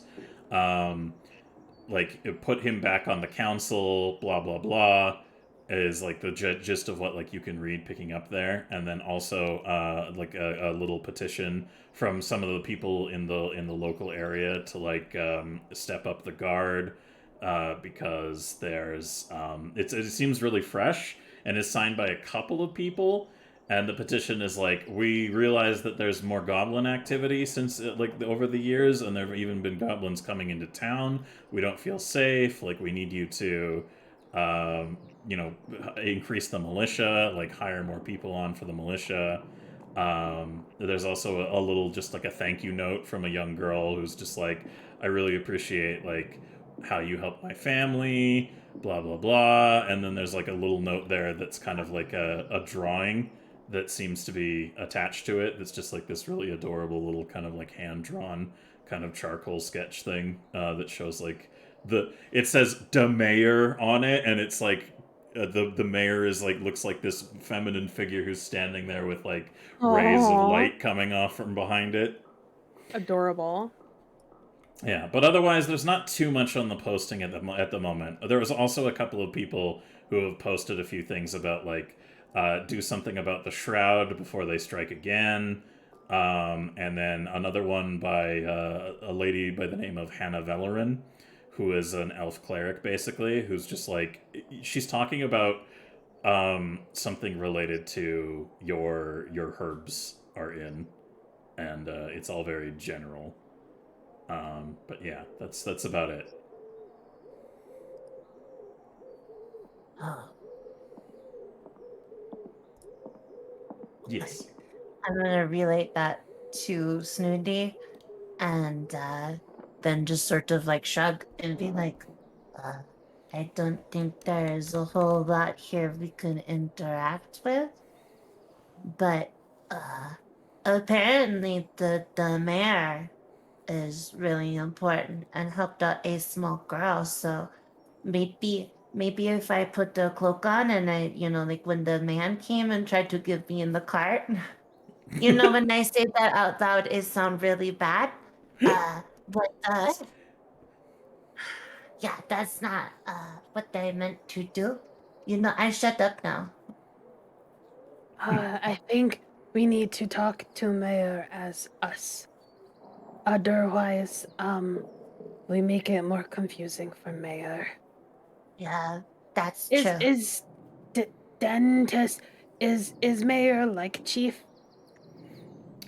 She inclines her head and says, "Well, she's the elected official from the town that everyone regards as a sort of chief. So I guess yes, she is, but she also doesn't make any final decisions without the council's vote." Oh, so council is like Wiggums Um, and Mayor is chief. Sort of. The council acts as an elected group of representatives from the town, so anyone who has been elected to a council position is sort of like a bit of a chief themselves. So we have multiple Wiggums, I guess, is what you would say. However, the Ah, chief also speaks and acts of her own accord, and they all operate independently, but they represent different groups in the town because they've been elected to the position.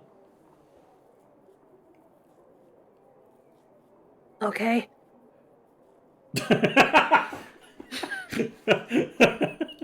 She did not get any of that, but she Yeah, just yeah, yeah. like, No, smiled I and picked nodded. that the tone entirely. I managed to pick that up. So yeah. Sorry, giving me a chuckle. Denise like gets that impression from the way you said that too, and she takes a breath and she goes, "Okay, the mayor is our chief, and all the counselors are like most important members of our town, as was decided by all the people in the town." Oh, so council is like me, Desi, Buggy, and Gem as most importantest goblin stuff. Yes, Ah, Oh, that is okay. exactly it. So they are very important, and everyone looks to them for their leadership, and they get to all collectively, our chief and the mayor, what we call, and counselors all make those decisions together. And if the majority of them, so if more of them than the others say they're supporting something, then that is what they will vote for.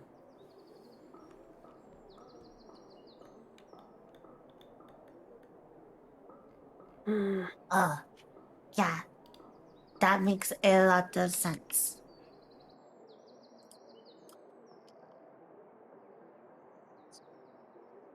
Bless you. Sounded sort of like you got stabbed in the butt with a dildo made out of cactus. I That was a sneeze that I muted for all of you at home, but could not get to Discord in time. Sorry about It that, scared everybody. me. I dropped my water. I apologize. So Denise nods and she looks down at the two of you and goes, "Okay, so I need you to treat our mayor, Kendra, with the same respect you'd give to your chief, okay?" So Oh. then who do we talk to then? We never talk to Chief. We Chief only is get to usually talk in to the big room. guns. Yeah, Chief is usually in room, but we can't talk directly to Chief.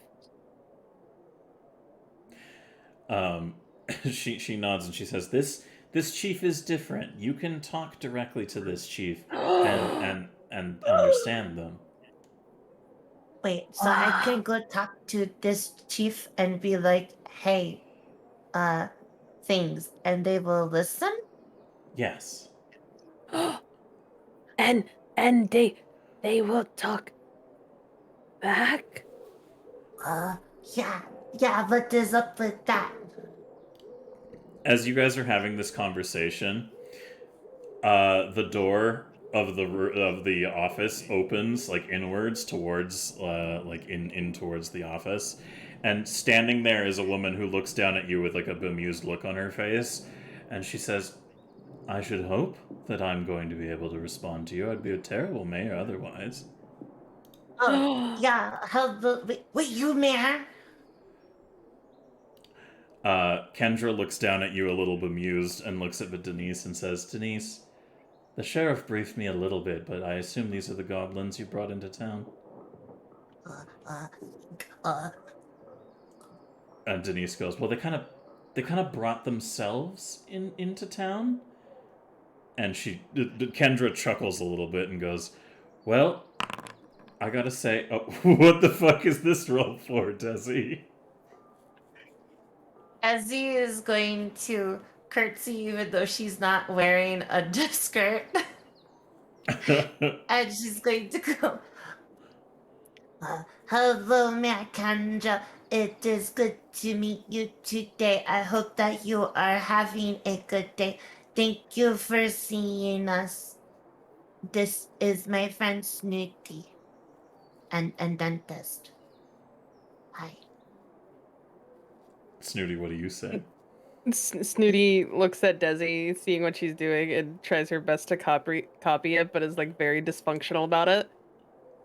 It is like not doing it at all right. It's like kind of crooked. It's like Hello, Amz Snooty.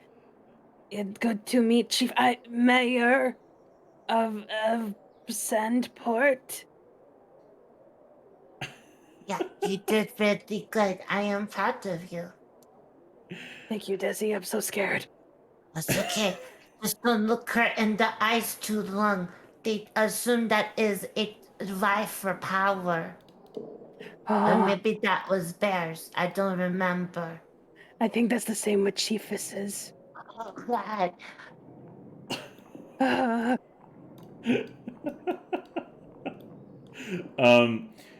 Kendra has a look of high amusement on her face, and she looks at Denise. For those of you wondering, Kendra is the mayor on the left, and Denise is the one on the right, the one who has been hanging out with these goblins. And Kendra just kind of smirks and goes, "I see you've brought me some comedians." And Denise just kind of laughs and she says, They're funny in their own way. I appreciate you taking the moment to. I'm sorry, we arrived without an appointment." And she shakes her head and goes, "It's not as busy today. I'm taking a bit of time for myself, just catching up on some paperwork. Come in, please, come in." Okay. Do we gravel before we come in, or is that optional? She turns around with like a bit of like a a bemused like raised eyebrow, like how do I describe the reaction, with the one raised arm and the kind of like kind of expression. And she goes, "I wish more people asked me to do that, but no, there's no groveling needed. You're welcome here. Please come in." These Snooty, everyone here pretty nice. Yeah, everyone is really nice. Um, Okay. Here. I'm going to step across the door and make sure it's safe, okay? Oh, okay. Okay. Desi's gonna do like a little hop around the door frame and then she's gonna do that like standing on one leg, arms kind of but like in front of her to shield herself. Like it's gonna be like a tripwire. And then she's gonna open her eye and just kind of look around and then turn to Snooty and be like, okay, here's hands. I help. Uh, uh, She grabs the It's hands. okay. Yeah, okay. I pull. It's okay. Yeah, all right. There, see? It's good. Okay. There. Oh, you're almost there. Oh, you did that. uh, okay. See? It's okay. I go chair now. Yeah, we go China. So do you Okay. two jump into the chairs that are in front of the mayor's office? Snooty tries to get into the chair because most likely these are like proper office chairs. Like, Mhm. like she's so tiny. She's just Yeah. like Desi's gonna help her. Kendra Yeah, there. Kendra is just thank watching you. this whole act with like an amused look on her face, looking over at Denise, and Denise is just kind of like has a red face to her, but like a smile on her face, just kind of like twiddling her thumbs as she takes a seat in a chair at the side of the room. Yeah. So I assume, Desi, you also get in the chair after helping Snooty up into hers? Yeah. I'm going to climb up in chair and sit down and then fold my hands importantly on my lap and try to look sort of like Bizzle Goblin. Oh yeah, by this time, Snooty, you would have healed to full health, so I'll fix that for you real quick. thank you very much. You are very welcome, and same with you, Desi. Oh, thank you. Because a whole day has passed, and the passive regeneration, I'm sure, will absolutely cover 1 and 2 hit points. It's good. So the mayor just kind of like looking very smilingly at you, leans in, and then her face changes to one of a more serious tone, and she gets like a more solid, like stern look on her face, and she goes, "So why are goblins in Sandpoint?" We came for help for our village. Yeah. Help with what? We are having issues that we are not allowed to say fully without Wiggum's. Wiggum's better at explaining it. But we need help from people who have work did with goblins or know about goblins. That's why we're looking for people. That's why we look for You see Snooty just kind of Shalalu enchilada, Sheriff Blair, or Penis Head, Russ, Amiko Shizu. We were supposed to look for them for help. And she leans back and goes, "And did you find your help you were looking for?" We found lots of mean guards. And we got locked up in jail for no reason. And the only nice one beside Dentist was Amiko, the one that looked like me. and she points to her instrument to kind of indicate, and her little rapier that she has on her side to show that like Bard, look at me. So you've met Amiko Kaijitsu, then, the owner of the Rusty Dragon. Yes. They saved us from the fire with a tub. Interesting. A bathtub? Yeah. We Wow. brought that back. That explains why I heard rumors about goblins stealing bathtubs in town. We did not steal. We only borrowed. It was the only way to make sure that all of the goblins got back to dentist's house okay. Hmm. We And didn't get that. Sheriff Baylor, I believe, is one of the ones you mentioned. A phallic head individual. I feel like that encapsulates him. You found him too? Yes, yes, yeah. He asked us a bunch of questions, and his guards were very mean to us, and that's why Buggy ran away, 'cause they were mean. Yeah, Hmm. they were not very polite, and Boogie is very skittish. He's sort of like this. He sits here and is like, "Oh, everything is okay. Nothing bad has happened." And then if you jump out and go, "Bah!" he'll go, "Ah, ga, ga, ga, ga, ga, ga, ga, ga, ga, ga," and then he runs around and enters into Buggy defense mode. Which is him run away. Yeah, basically. I see.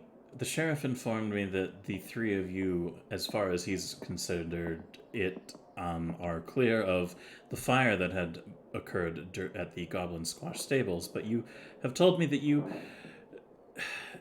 entered town and made your way to the Rusty Dragon, and shortly after being there and spending time getting to meet Amiko, there was a fire that caused you to have to leave the establishment. There was fire, and then I had to help put out fire, uh, because I did not want the nice lady's house or inn to catch on fire. Ah, ah. She nods her head and says, "He also informed me that you," pointing to Desi, "were a likely culprit of helping defend against the fire." Which, if that is true, unfortunately, I don't have any concrete corroborating evidence, but if you had helped with the fire, then my appreciation is first and foremost to you. But Oh, the thank sheriff you. informs me that the jury is still out on the fourth member of your group, Boggy. And I believe there was another. She looks at some papers and she goes, Gem, yes? Yeah, Gem is at home. Gem is sleeping. Gem harmless. Gem sleep a lot. Gem Yeah. has no energy to do anything bad, really. Yeah, Gem is like, sort of like snail. Picture very pretty snail that occasionally wants to take things. That's pretty much it. She looks at you and says, She hasn't taken thing. Not No, yet. no, She's she been real mostly. good. We told her Uh, she no take thing from here, and she been doing real good. yeah, she really only holds the dentist's hands and looks at her like this. And Desi is just going to like stare up with like giant puppy dog eyes and then make a little good. Denise leans forward and says, "It's true, Miss Mayor. The other one, Gem, she's quite harmless. I think that maybe in a corner she could do some damage if she really needed to, but otherwise, I don't see her doing too much in this town, and neither with these two." And she kind of holds a hand up and goes, "That's okay, Denise. We'll talk more, but I just want to get things straight from these two before I understand more about the situation at hand." And she leans in and goes, "So, Snooty, is it? And Desi? Yeah. Um, the first thing I'm going to say here is welcome to Sandpoint. I know your initial introduction to our town was a little rough, and I apologize for the way the town guards have behaved towards you. It's very obvious that the two of you are not like most goblins. You have an air of civility to you, and I can see that right away." Oh, okay. Thank Thank you. I you. don't know what that means. It means that Okay, so you know how people are like, ah, goblins are going to eat our babies and, I don't know, steal our cabbages? I don't really know what they normally do, but you know, the misbehave. And we just sit here and are like, oh, hi, we like stew. Stew's great. Can we have stew? Also, yes, it's nice to say hello. That's civil, just eat stew and talk and be nice. That's civil. Oh. Yeah, yeah. Okay. She leans in and laughs a little bit about that, but then she looks a little conspiratorial and she goes, "But I mean, between you two and I, come on, baby's pretty tasty, right?" No, baby is not tasty. No, the babies thing, that was like some other village. Yeah, We don't no, eat like people's babies because there's like too many bones. yeah. They're Also, where are we going to squishy find bones. Yeah, no. Also, do You you if you want babies, you want cow babies. yeah. Those are good. She looks. She has a little bit of a mischievous look on her face. You guys can give me a diplomacy roll, I guess, is the best way to discern if you can figure out, like, what she's kind of going for here. All right. Hey. You can tell that there's an element of what she's saying right now. She's very clearly lying. And the tone is kind of like she's making a little bit of a joke. But you get the impression that like it's twofold. One, she's being funny, but the other, it seems like she's trying to trap you into admitting something. And she leans forward and goes, "Okay, but those children, once they grow up from being a baby, pretty tasty, hmm?" No. No, never had person before. Not alive. When in swamp, if things are dead, then it's sort of free game. But uh, there's not really anybody in swamp. Sometimes when live in swamp, you just kinda gotta do what you have to do. And she nods her head and says, that's fair, but leaning in a little forward, she goes, "But burning down buildings? Come on, that's pretty fun." No. Ma'am, I will tell you right now that fire is very beautiful, and I have made it my life's work to make things that go boom. But do you know how long it takes to make something? She looks at you without saying anything, waiting for you to extrapolate on that. It takes long time to make thing, and I'm not going to lie. I don't really like to do physical labors, and I like living in houses. So setting things on fire is sort of like, oh yeah, hey, I set on fire. Ooh, pretty warm. Oh wait, house is now ash. I am now in cold, and there's smoke, and now I no longer have nice house. It seemed like bad idea. She she leans back a little bit and folds her arms, looking a little seriously at you, and then just a big smile crosses over her face, and she looks over at Denise and goes, "These are definitely not normal goblins." Yeah, no. She nods at you, Desi, and goes, "And thank you for being honest about your pyromantic interests. I appreciate that you have a speciality that you understand the delicacies of."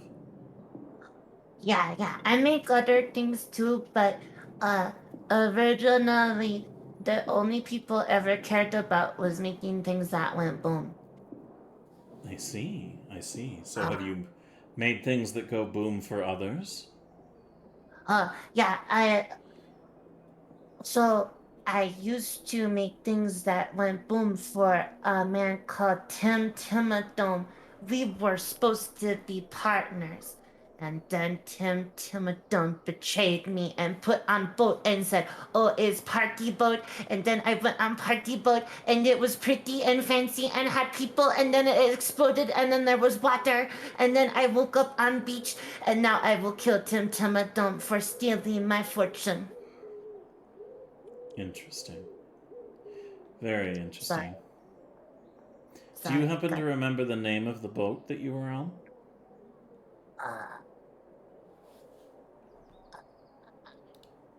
As it's gonna like scrunch her head a little bit. Let me. What would I roll for that?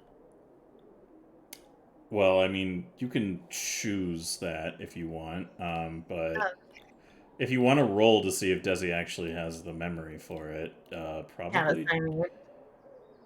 probably a will save. Okay. Yeah.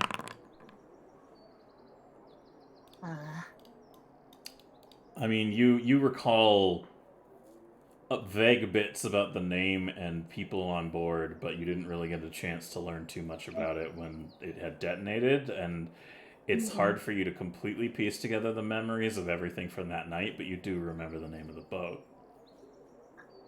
Yeah. So name of boat was Water's Crest, and I don't remember what else. It sort of is blur. So Interesting. Well, I'm glad that you remember the name. I guess that brings you away from the incident with the Nethys Pearl. I'm sorry to hear that you're a victim of Tim Timatome's. God damn it, every time that name. It's such a silly name, don't you think? I mean, I don't know what this silly name for people. I think Dad Shetty has a weird name, but he's good guy, so I'm Who? not going to tell him that. Sorry, who? Dad Shetty? The jailor. Yeah, the Or- jailer. Or Baylor. Yeah. Were you sitting on that one for a while, or were you just this come to you? I'm not telling anybody anything. Not any secrets. She laughs a little bit and she says, "Oh, Vachetti. Yes, I'm familiar with him. He's quite the She looks a little wistful, almost. Solid fellow. He does get into a few barroom brawls now and then, and he could definitely do to stop using so much of his bave on alcohol, but I heard that he has personal matters that he doesn't speak of very much that he's been raising money for, and he seems like an all right fellow. What how do you? I guess I suppose you got to know him when you were placed in the jail. Again, I apologize for that as well if it made you uncomfortable. We simply had to follow procedures in case you were actually guilty of something. The bars are no. scary. I don't like being locked up. It was not scary for me because I can squeeze through them. It was just like, okay. I didn't really understand your guys' jail, but I respected it. She nods and says, I appreciate your respect for the way we handle law and order. And she looks at Snooty and says, and I apologize that Titus Scarnetti involved you in one of his schemes. He threw me. Yes, I heard. Yeah. But that shit, he threw me back and I stabbed him and it was funny. That Vachetti threw you at Titus. Yeah. Titus threw Snooty first, and then Vachetti was like, "Hiya!" and then threw Snooty. That's what I was told. I was a hero. I helped stop the menace. Interesting. Well, that's a detail that was left out of the report to me. I appreciate you. I told Sheriff Valora that Deshetti threw me. He's a really good guy. His story is so sad. they stole his children and brought them away. Then he has to pay money to have them back, and it's a lot of money. There's so much money that he needs for his sons. Yeah, She looks at you quizzically and goes, his sons. yeah. He's got 2 kids, and they are Magnumar. They were slaves. Sides. Oh, they're Slavs. How What? unfortunate. Tired. I'm sorry. When I do the voice, the dumbest fucking words come out. I'm sorry. It's okay. It's Snooty. It's Snooty saying it, not That you. is It's the just Goblin really funny. brain and action. So Kendra looks a little like, oh well, I never knew that. I Yeah. He didn't tell anyone. He told us though, cause we was being real good and stuff before all of the issues happened. Uh-huh. I'm very sorry to hear that. Maybe Vichetti and I will have to have a conversation. But you, what were you? You spent a lot of time in his company, got to know a little bit more about him, and she leans over to Denise and goes, maybe I should put these goblins in the same room as a lot of folks. They seem to be getting a lot of things out of a lot of people. That's Yeah, because we look like puppies. No, well, maybe you look like puppy. I'm pretty sure, you know, I am like, yes, look, I am small child. I could never do anything that, would be bad. You should tell me all your secrets. Or maybe we are just terrifying. I don't know. Goblin interrogators. Now there's a notion. I can make donkey look like a rabbit. That's my talent.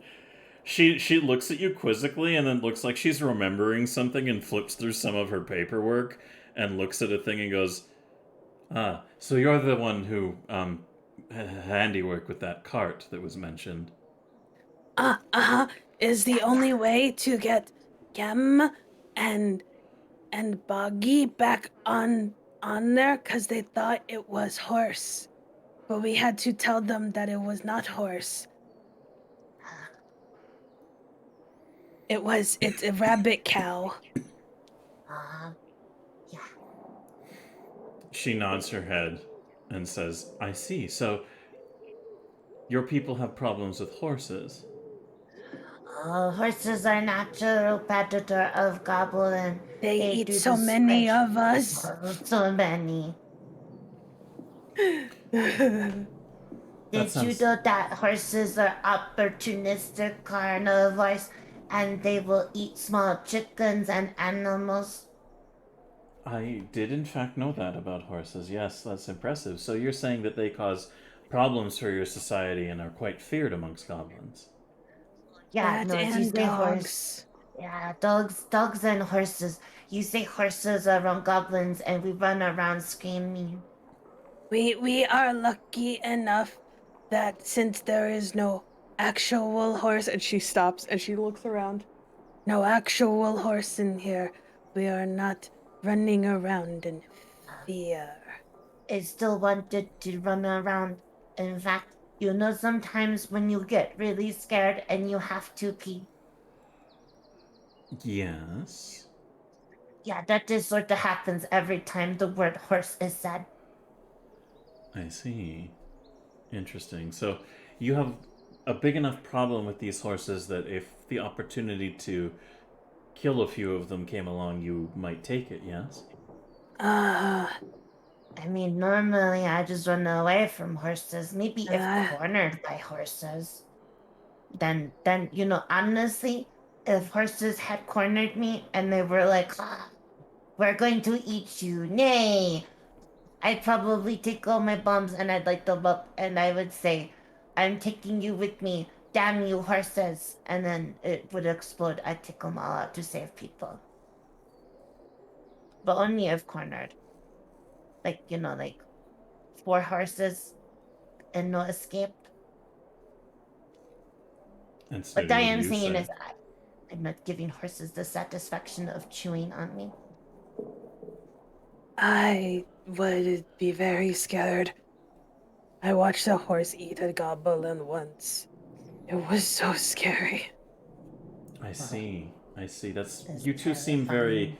You seem like level-headed goblins, ones who would react quite reasonably in trying to avoid these horses, these creatures that are terrifying to you. But you said that your other friends, Gem and Boggy, were so terrified of them that you needed to disguise a donkey of all things to look like something completely not equine in general to get them to approach the cart.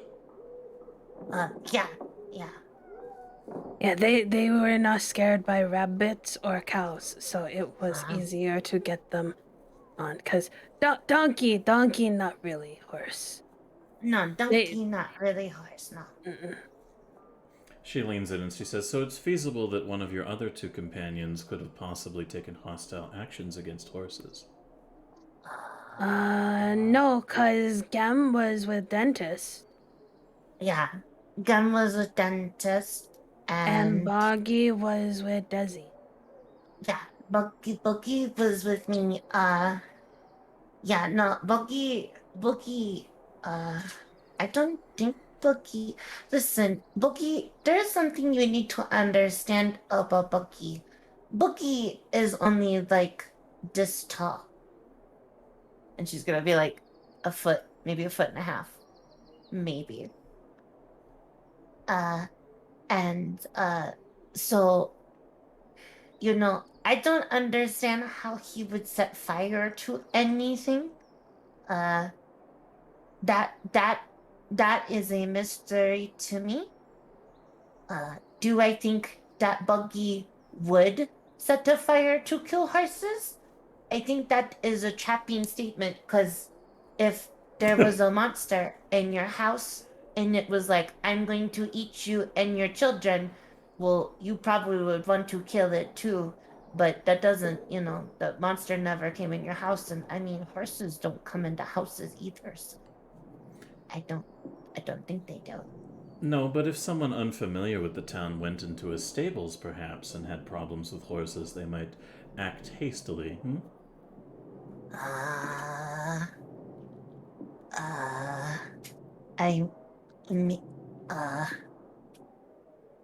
This is gonna scratch her head a little bit and go, yeah, but why would the goblin go into the stables?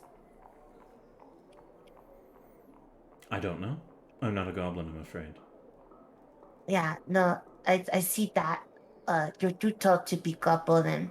But I just don't understand why, if a goblin was scared of horses, why they would try to go into stables. That's sort of like trying to go into dog den and be like, hi, and then not get ripped apart by dogs. She looks at you like very seriously, like looking like she's giving you. She's not saying anything, and she's just staring at you. How do you want to reply to that?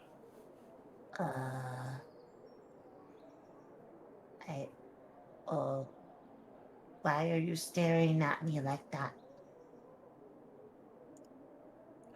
She looks at the 2 of you and she goes, "Do you like candy?" I've only had candy once, and it was amazing. What is candy? Oh, candy is like, you know how beef stew is good? Yeah. Okay. Candy is like fruit, but better. Like way better. Never, oh! You know, like the berries from, the froggy. Yeah. Oh. So she reaches into her desk and she takes out 2 little They look like soft little pieces of. Maybe you would know it, Desi, but otherwise, to you as players, they look like soft little pieces of toffee that are wrapped in like little twisty wrapper things. And she takes two of them out, and she holds one in each hand out to you, and she says, "Here, try them." Thank you. Thank you. Does gonna Thank take one? you. Yeah.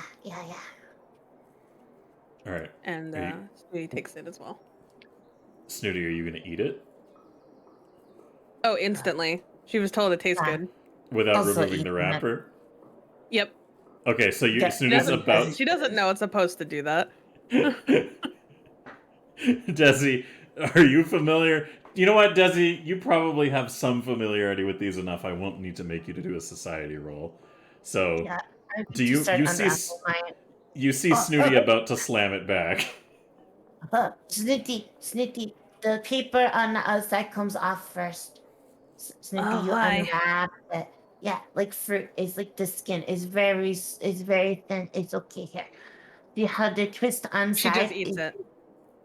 Oh, she looks, she goes, too many steps, and then just eats it.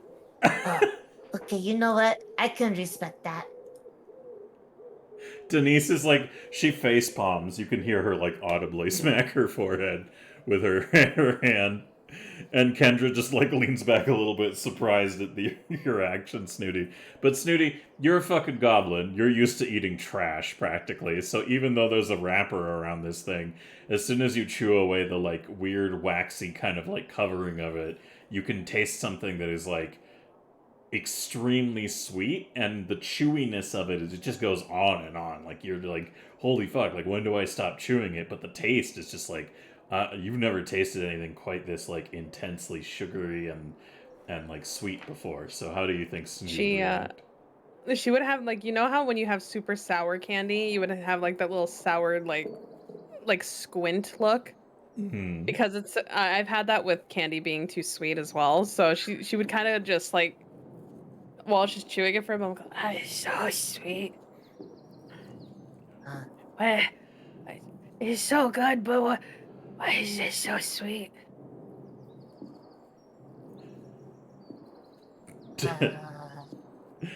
Kendra just kind of like chuckles to herself. Desi, are you eating it as well?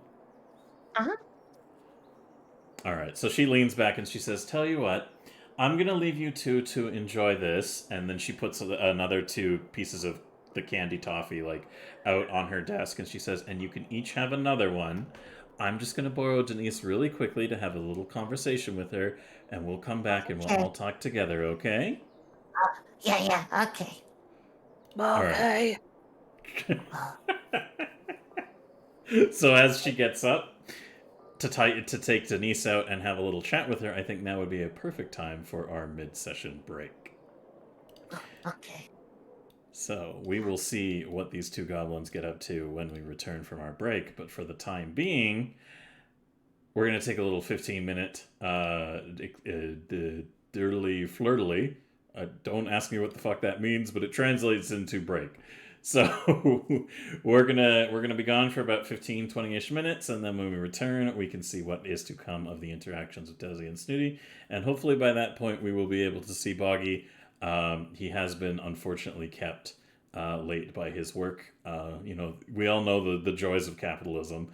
So if we don't see him tonight, that is okay. We will just continue forwards with it, but hopefully we can get to his interrogation. Otherwise, this whole session is literally just going to be Desi and Snooty talk with people and learn about Sandpoint, which I'm fine with, but just a heads up to everybody. That will be what we'll be dealing with today. So I already have plans, but for that point forward, let me go ahead and let you all know that we love you, we appreciate you, and when we return, hopefully we can see what kind of other shenanigans may unfurl and be in store. Yeah. Okay. And Yeah. Listen, I'm gonna give you guys your BR back movie that you want to watch, and you now get this. There you go. All right. Enjoy the link Effie has provided for you all in her chat there while we go ahead and take our little break. And when we come back, we'll say hello to everybody and resume the adventure. So see you all in about 15 to 20 minutes. It's just Jesse. Yeah, it is literally just Jesse. Yeah. All right. See you all soon.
fuck. Hello, welcome back, everybody. We are here, and that reaction turned out better than expected. We have returned, everyone. We have joining us now for the second half of the adventure. Boggy has finally been able to join us thanks to being freed from the responsibilities of his corporate overlords on July the 4th. And remember, Mitch. Shut up, Boggy. God damn it. Hello! Gobby.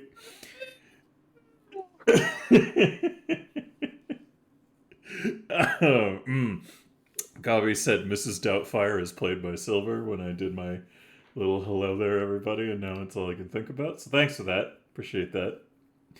But before we get back into the shenanigans, let me just go ahead and remind you guys, if you want to follow the wonderful people who are involved in this amazing project, please go ahead and follow all those links there. We're all Twitch streamers. We all do crazy Twitch shit. And if you want to watch the previous sessions, you can do so at that YouTube link there. With all the previous archives are available there for anybody. So yeah, if that's of interest to you guys. And then of course the Goblin Bullshit Pool is how we raise a bit of money for this. So any contributions that add up to $10 worth of contributions through either subs or bits or donations, as soon as it adds up to $10 worth of value that would be going to the streamer, so we take into account like any reductions, that adds another point to the Goblin Bullshit Pool. So the Goblin Bullshit Pool can be used by our goblins to reroll one of their rolls, or they can use 4 points to stabilize themselves. And every time I say that's some goddamn goblin bullshit, whether by accident or not, I add another point to the pool. Except for that example, don't get all lawyery on me, you fucks. I knew I could feel you, Effie, were linked. We have a connection. I know what you're gonna do. This is my reaction to you. Already saying that in my head. There you go. But before we get to that, just a little reminder to everybody as well. We've been putting this together for a while now, and we very much so love and appreciate all of you out there who've been supporting this project and our ongoing craziness. And if you support it, why not consider sharing it and giving people links to the broadcasts and just putting it out there, or making a couple of little contributions here and there. Whatever you can afford, it goes a long way and helps us a lot. But to the end of that, hey, Gobby, do you want to say hi to everybody before we get started? Is anyone even here? Hello?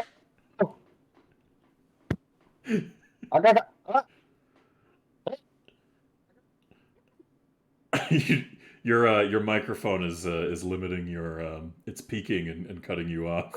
No, I'm going to tell you right now, that's what you want. The barrel contains too much power. Can I get out though? In a bit. You can get out in a bit. What do you mean a bit? A bit. It's, you know. I got smooshed. Look, we're just gonna need to clear a few things up before you're. Next time I come out of here, if I am 100 miles away from that place, I am going to be very upset.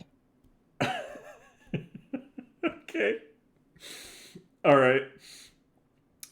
You know, yeah, you'll be. It's because I will be, or it's because you understand. All right. So. This is gonna be great. Oh, this is gonna be good. I'm looking forward to this. There are going to be Gobby-sized scratches all over the inside of this place. All right. With that said, also Vengeful TV, thank you very much for following Effie the Cat and the Midnight Archives, and Terrario, Chappie208, a whole bunch of you wonderful folks followed Effie, and I really much so appreciate that. And I see a couple of you even dropped follows on me as well in my feed that I have up on OBS on the other thing here. So thank you so much for that as well to those of you who have so graciously graced me with your followage.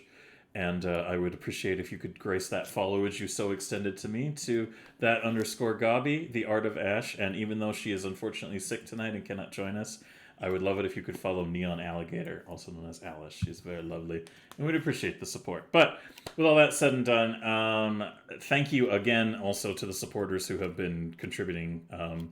One thing I will say, also, just an aside, Gabi, I can hear whatever you're doing through your mic. Very, My gum! Leave me alone! You hear nothing! I forgot to put on push to talk. I've been pushing my button thinking it was on and it wasn't. That's okay. I just figured I'd mention something. Thank you. You are welcome, and I love you. We had a hype train. Also, you goofy fucks, before the broadcast started. One of you started it. You were like, "Oh, look at pre-broadcast hype train," and just decided to get a level 3 hype train going before we even got going. So thank you so much for those contributions, and again to Cuber and who was it? Who did the other donations again, Effie? Proxy. Sorry, one more time. Posse. Proxy. Yes, thank you so much for those Yeah. contributions. I really appreciate that. I was trying to I knew it was something like that. I'm really bad at remembering specific spelling, and I was looking through the thing and it was like, it's not telling me anything. So thank you. I appreciate that. And I appreciate you guys for helping support this project, and the funds you guys have been putting towards it very much so help keep the lights on and keep our gears going on stuff to add and build on. So I love you. I appreciate you. And Desi, would you like to give one fact that was redeemed there before we get back into the action? Okay. Desi's hit book that she doesn't remember writing is called The Goblins and I, A Picnic Story. Okay. Why are you having lunch with an eyeball? It was. I don't remember writing it. So. Oh, that's that. Okay, now I understand now. The eyeball probably stole the memory. Yeah, probably. Yeah. All right. So, with that said and done, I think now it is a perfect time for us to get back into the adventure. So settle in, everybody, and get ready for part 2 of episode 9 of We Amz Goblinz. I think, due to the consideration to be had here of your current status, Boggy, I think since you don't know where you are at present, you awaken to find yourself inside, it appears to be some kind of wooden sealed container of sorts. And how would you like to respond to that?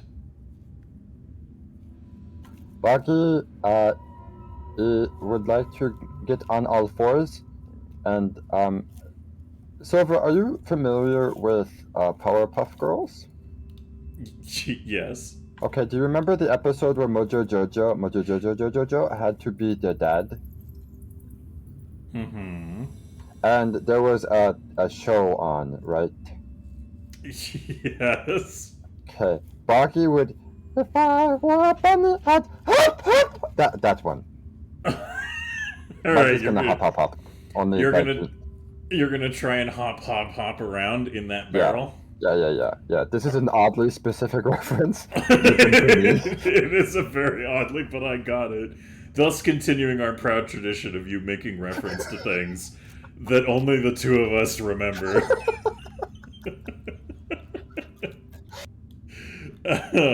My question is, are you doing it in big Boggy form or little Boggy? No, I don't. Little Boggy. Okay, the barrel you find yourself in is a lot larger than you. This does not stop Boggy. All right, give me an athletics test with little Boggy stats, please. Then. Yeah, totally. I'm totally. Let me just click an IP that's definitely somewhere. Okay, I updated. Foundry. You didn't join the Foundry session. I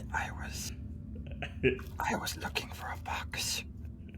All right, you know what? That's fair. I had you do some extra labor. It's entirely fair. No, it's fine. It's just like me when I was in the womb. Okay, good. What the fuck am I? Oh right, your token isn't on that screen. Yeah, no, it's fine. It's fine. I don't need it here. Athletics with a -1. That's a good Yes. thing. Yeah. Ooh. All right. Am I hearing any calls for goblin bullshit, or are you just staying with? Oh no, not yet. We're only limit testing right now. Okay, perfect. So you jump up and down, trying to hop away and move this barrel. You feel like you can barely move it, however, and also there's a. It sounds like something is like on top of the barrel, and you also hear the jangling of chains when you kind of move the barrel around a little bit. What is that? Who is the jingle jangle? Tell me your ways. So you're sitting there, and you're kind of like, "What's going on? Where am I?" Blah blah blah, and you hear like a noise, and the barrel starts moving, and you can hear the sound of somebody like, "Oh, heavy fucking thing," moving it. Buggy is pleasantly plump, you bitch. And You then hear I the- kicked aside. Okay. Like hard enough to try and break through it, or just like kicking away? No, like kicking rocks, but I want him to know who sent it, you know? Like, he needs Okay. to know Buggy is upset that he said I'm heavy. Okay, so you hear a voice from outside basically being like, yeah, you settle down, you in there. You need to talk to Baylor. Huh? No.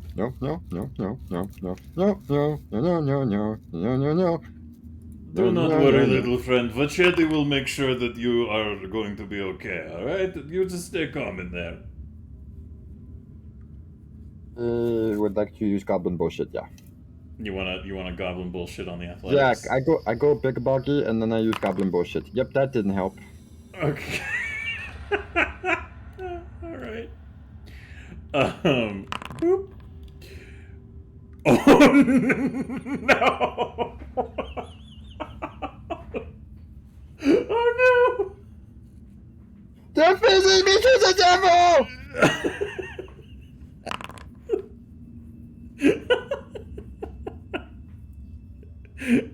Well, you passed your will save at least. Oh yeah, fantastic! Yeah, at least I get to be conscious while I get to be eaten alive by devil. The sound of running horse hooves. The sound of running horse hooves stalks the goblin who called for bullshit, forcing them to make a will save with a DC of 10. If failed, the goblin will flee the furthest away from any other creatures until their will save is passed. So, you are haunted briefly by the sound of horse hooves and noises, but it sounds to you like it's outside of the wherever you are right now. Oh, So- thank goodness, it's not in the barrel with me? Yeah, so you don't feel like it's like you feel like you're safe from whatever's out there. In fact, you kind of have a little bit of hesitation leaving this container, whatever it is, because you think, oh, there might be some horses out there. I'm going to die. They're going to make me into Buggy soup. And they will feed me to the devil. You hear a thud noise, and you hear a voice, like this booming voice that comes outside saying, "Do not worry, little goblin friend. Vachetti will make sure that Baylor is kind to you, and you will sort things out here. Your other friends were very agreeable, and I would like to see you return to them." Are you friend of horse? I mean devil? The devil? No. Are you friend of the devil? As far as Vachetti knows, Vachetti does not know any devils. They like to whinny. They have four legs. Buggy is afraid to even think about them. You fear horses, hmm? Ah, that is a yes. No, friend, there are no horses. And he thinks a little bit and he goes, tell you what, there will be no horses. As long as you stay in there until someone lets you out.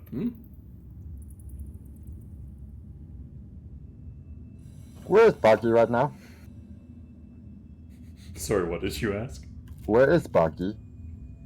Boggy is in safe location, and That's subjective. Well, it's safe for now, but if you don't behave, it might be filled with horses.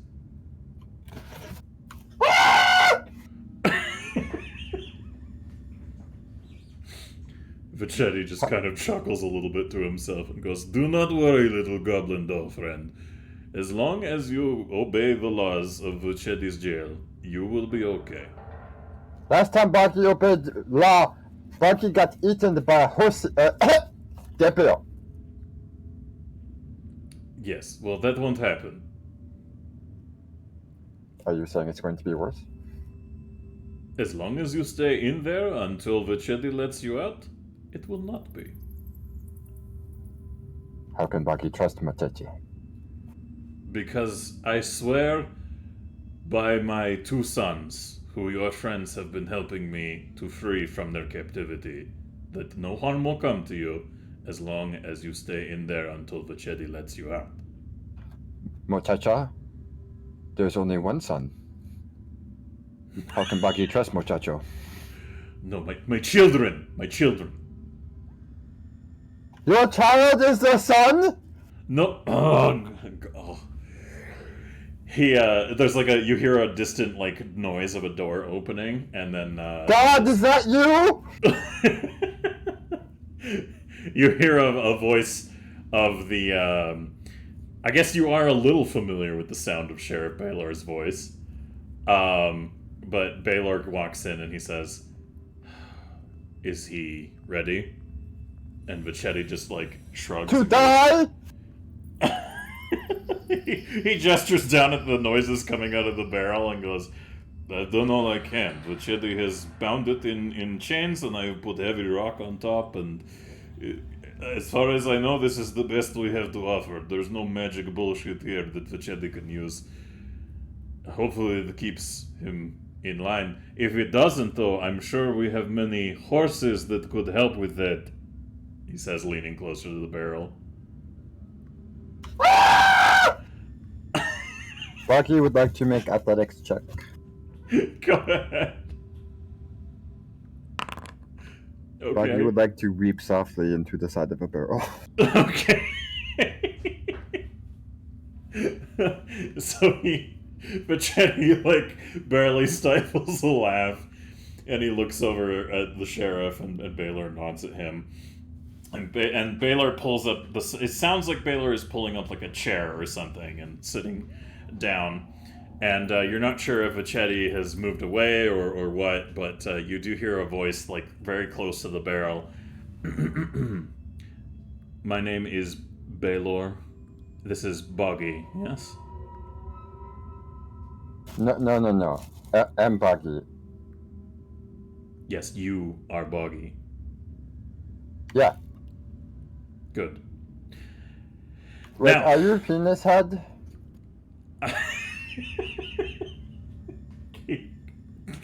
Another stifled laugh betrays Vachetti's position, and you can also hear a laugh of somebody else in the distance that sounds like somebody who might be having a bit of a chuckle as well, in the area. And you just hear kind of like a, be quiet, Titus. Yes, I am the penis-headed one. Okay, Boggy clicks the thing on his head. Okay, what does that do? I need to talk to Wiki. You find that the most important goblin badge isn't with you. Come in, Wiki. Wiki, come in. I have found penis head and tight ass.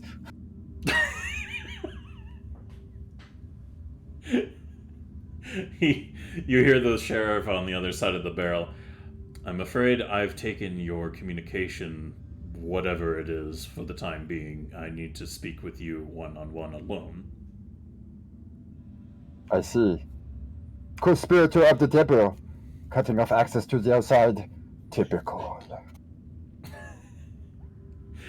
He sighs and says, "Why were you so adamant about running away from my men?"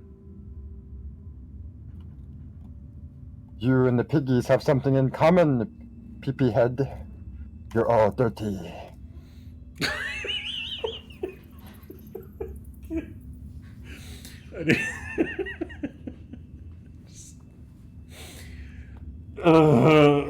Fucking noir detective film investigation here. I need a minute.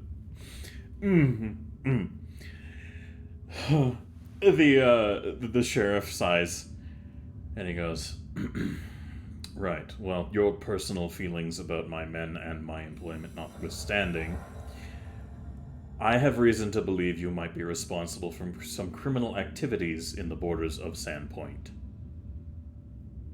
Boggy's actions have only been righteous. "And what actions would those be?" I killed the devil, but I did not kill the sheriff. God damn it.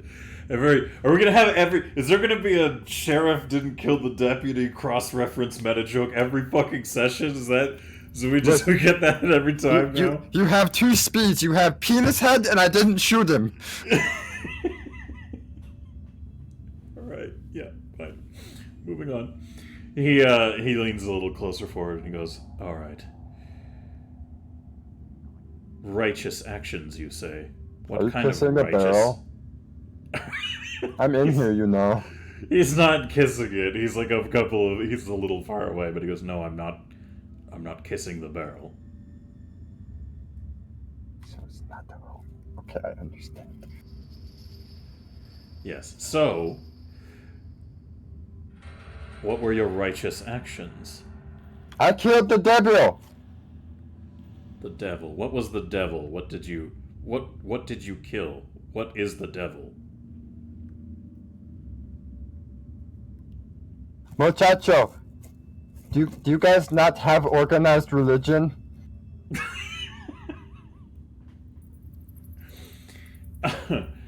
They look at each other, and Vachetti is like, "Yes, we have many religions here in Sandpoint, and So you know what the devil is, right? well, there is many devils that." Yeah, and I killed one. Maybe a bunch. Okay, well, and the sheriff holds up his hand and goes, "What did the devil look like to you?" I don't know. I didn't see. You just hear the devil and then you kill it. I got like 13 XP.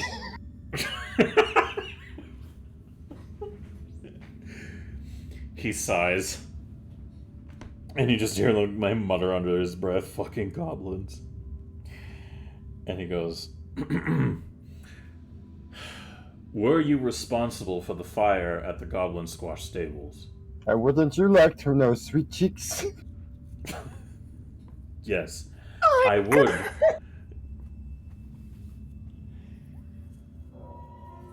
Well, you know, Boggy isn't really the kind to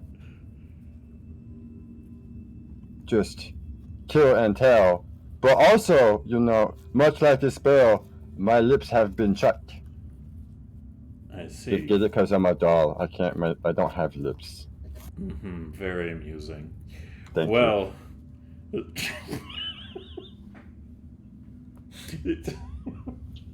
fuck my life. He leans in, not kissing the barrel. He leans in a little further and he goes, "Now, there's very few leads remaining as to why there was a fire at the stables near the Rusty Dragon the other day. And your actions and behavior have left me very suspicious of you, but if you will not admit to any actions related to that, then I'm afraid this will have to go to trial." I'm sorry, is the man wearing a penis on his head knowingly and openly saying I'm suspicious? A bunch of grown men were chasing a doll and I'm suspicious? he sighs and goes, this is your last chance to confess any crimes you have committed in this town before I'm forced to bring you before the council. Mama Troublemaker told me not to talk to strange men I've never met before. Do you, like, have candy? Like, normally this transaction happens a bit differently. I don't have any candy for you. All I have is a promise that you'll get out of this barrel as soon as I'm... No. No? No, Muchacho said that's a bad thing. Yes, well, if he lets you out... No.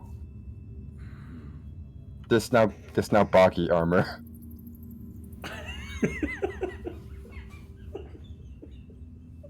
Oh, fuck me. I know I went along with it, but Effie, this is now your fault.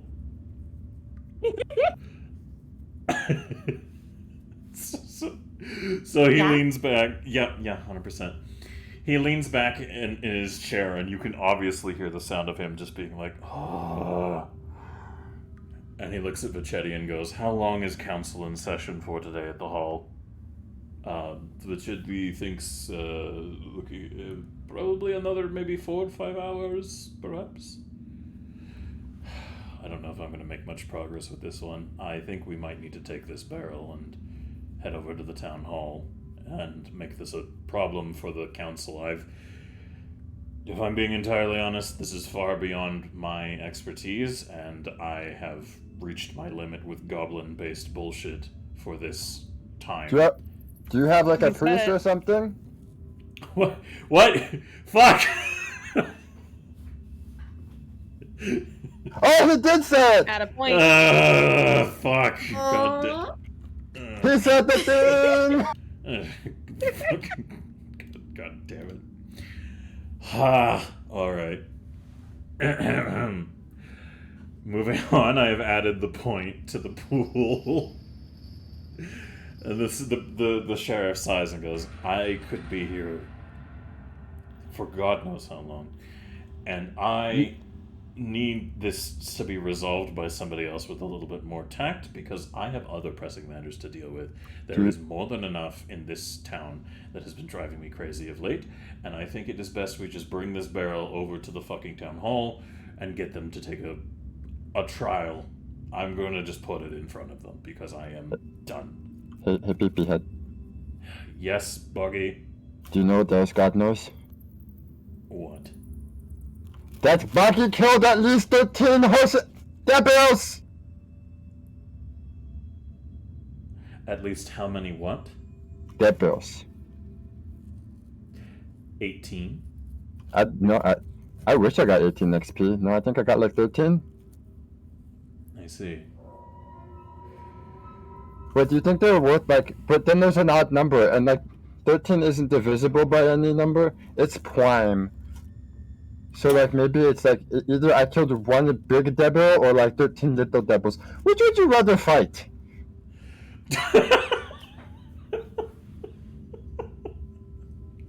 God fucking damn it. So he leans back and he looks at Vachetti and goes, pick it up.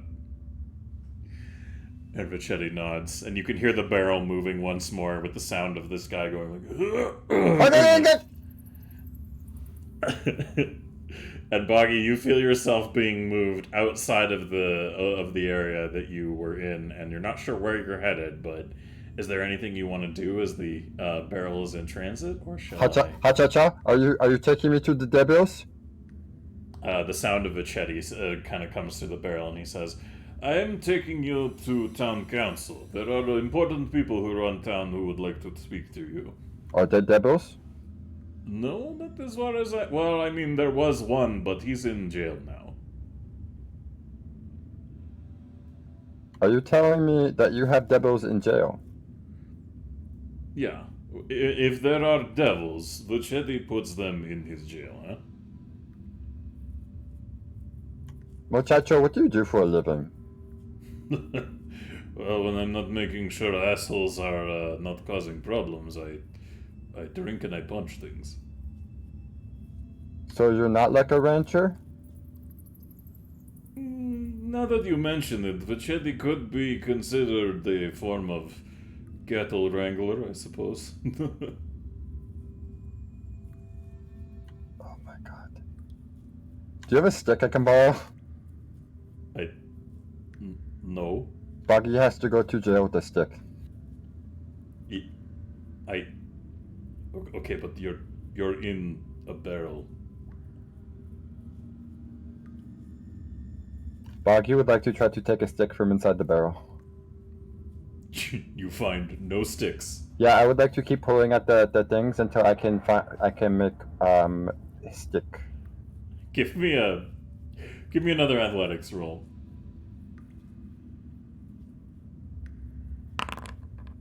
Goblin bullshit, go. No!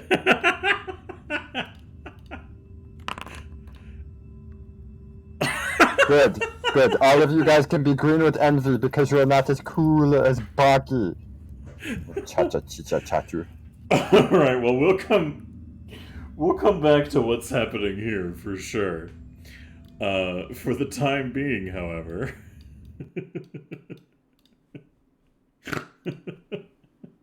Fuck's sakes. We go back to the other interactions that were happening. Oh, fuck. Oh, god damn it. Alright. Let's get a little bit of that ambience going once more. So, we return once more over to the conversation that was happening between the mayor, Snooty, Desi, and Denise. And for the time being, Kendra and Denise have left the room. So, as Kendra and Denise have departed from the room for a little bit, you both are basically left behind, Snooty and Desi, to your own devices, eating. You've been given toffee candy to chew that is wrapped up in the little wax papering. And is there anything you guys would like to do or say amongst yourselves as you're left to wait in this room? I have a question. Yes. Is that gold in the corner? I think it's just a decorative element, not actually not just open boxes of gold for you to interact with. Yeah. I wanted They- to get things for Dad Shetty. There's a lot of books in this room. There's a lot of books. Okay, you know This what? taffy's so sweet. When do you finish eating it? I've just been chewing for so long. Okay, question. Are you chewing wrapper or are you doing the candy? Both. Yeah, you're supposed to unwrap it first. It melts Not in too mouth. many steps. Yeah. Maybe take smaller bites. Too many steps. Continues chewing. Okay. Well, it should be done soon. Here, I go get book. Okay. Still very weary over books.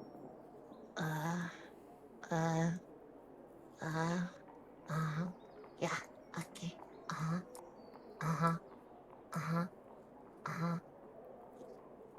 I want to find a book, for teaching. Okay, give me a perception roll, please.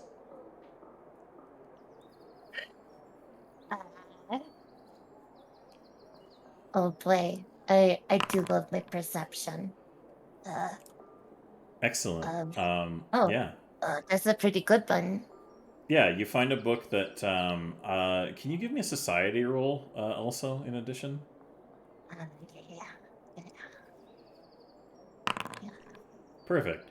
You find two books. One of them is about, what to do in the case of being an unexpected midwife. So helping with delivering babies, you know, like pregnancy situations and like how to deal with like pregnant women and blah blah blah, all that stuff. The other one is looks to be dealing with teaching people the art of what you can kind of understand is like it's some kind of martial art book. Like it's something to do with like fighting or people wrestling. You're not entirely completely sure. Okay. I'm going to take both. Okay. Okay. And then I'm going to go back and sit down. Uh, uh, uh, hey. Okay. I got 2 books, Snoopy. Yeah. Okay. So one book is called What to Expect When Expecting the Unexpected. And the other book is called something called a martial arts instruction manual. Yeah, you can't read the language on the front of like what it says that title of that book is, I but you get don't the know how impression. to read it. I don't think. I'm gonna open the book. Can I read what's in it, or is the title just different? How much do you want to flip through it? A good amount until I can see something that I know. All right, there is. It seems to be written in a language you don't understand. But it had a point written on it that like references like teaching related to some kind of like martial arts is what the best you could like decipher of it. But the majority of what's inside is written in another language, and it looks like somebody else has added notes or denotations that are like written in common that you understand. So somebody has kind of ad hoc translated portions of this book. And as you open it, at the front, you can see that there's a dedication in it that reads like in common. Opening the front of it, it says to Mayor Kendra. It's like your friend Amiko Kaijitsu.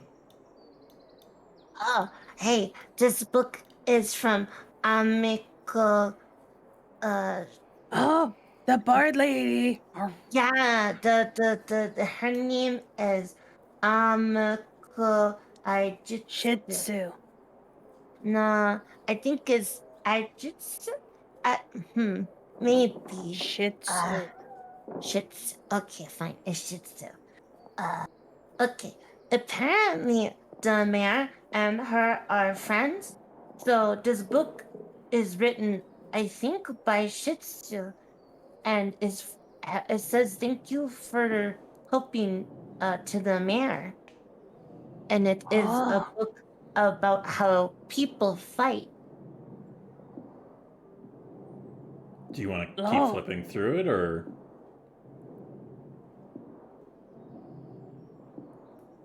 Just gonna keep flipping through it.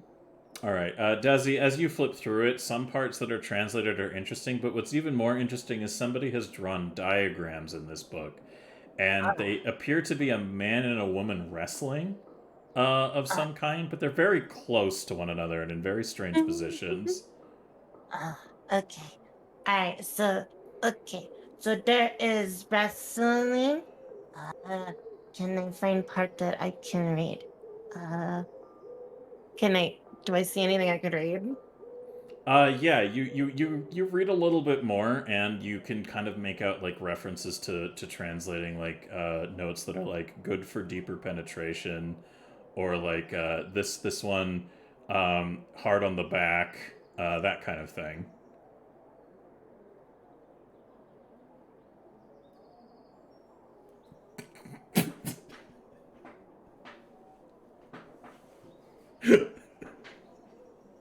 To swim with after in room to wake up roommate again. Cause maybe heard Binky Bonky Honka Honka yesterday. So I try not to wake her up. Especially with, you know, uh Karma Sutra findings. Oh my.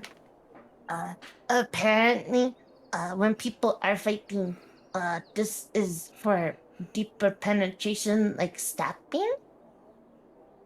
This is weird art form. Uh-huh. It does not look like you. Wait a minute. Hold on here. Snooty wants to look over at the book and look at the positions real quick. Yeah, here. Can you both give me society rolls as you get a little bit more of an understanding of the book, please? Oh yeah, absolutely. Cool. Yeah, Desi, this is very clearly, now that you've had a bit of time to go through it, illustrations of sexual positions. Snooty, you're kind of wondering why these people don't have clothes on in these like martial arts instruction drawings. Which is funny because Snooty knows more about sex than Desi does, so this is interesting. Why they have no clothes? Well, Desi's gonna turn purple again. Just cheeks, face, bridge of nose, ear tips, just purple. And as you are about to explain, Kendra and Denise walk in through the door. Why do you have a book with a bunch of naked people in it, ma'am? Yeah, man, this. Uh, uh, uh. I didn't know humans were so barbaric that they had to fight to me for. Uh, what? What? Kendra stops They're really close and naked. and sees that you're holding They're two of her very- books, and she goes, "Wait, what?" Yeah. Why did Shih Tzu give you a book that says thank you and it's a Nikki book? Are you two fighting? Are you two fighting like in the book? She walks over, a little like a little bit flustered, and takes the book out of your hand and looks it over to like make sure it is what she's thinking, and then she just like very closes it very firmly and kind of nods and says, "I this was a gift to me from Amiko. She thought it might be helpful, helping me get back into dating again. But I thanked her for the gift. I haven't had a chance to make good use of it. I would appreciate it if you were a little more careful going through my personal effects next time." Oh no, we were very careful. We did not hurt nothing. But Yeah, we know hurt your books. This taffy's taking a long time to eat, by the way. that's because it's probably wrapper. Take the wrapper out. No, that's too many steps.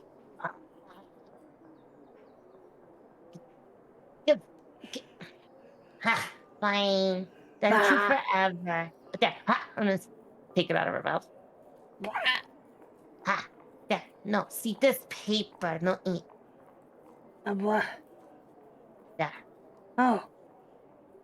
Still too many step. Why you need wrapper? Because people here very particular about keeping food clean. I still think too many step. Yeah, but humans get sick if food is contaminated. What's contaminated mean? Means if I had food, right, and I dropped on floor and kicked it around, and then I eat it, I would be fine because I am goblin, but human eat it probably get sick. Oh, so humans weak. Some They have no bit. good stomach. No, they are not stomachs like goblins. No. Oh. Is that why you have to have a book on naked peoples? Actually, yeah. Does that why you have book about naked wrestling? Fucking the mayor who's a little flustered right now, and Denise, who's also like she has like a "I'm so sorry" like reaction to the mayor's like current predicament. She just kind of like takes a deep breath and goes, "The the book here is just to help with making the act of having intercourse with other people more pleasurable." I don't think that's true. One of these things used to say deeper penetration, and penetration is what happens when you stab someone with knife. So, Huh? I don't think that is true. That I do not like being stabbed. She Neither she's does Denise. Denise does not. Wait a minute.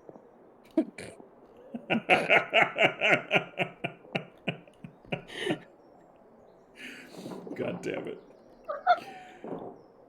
I'm sorry. No, you're well within your right.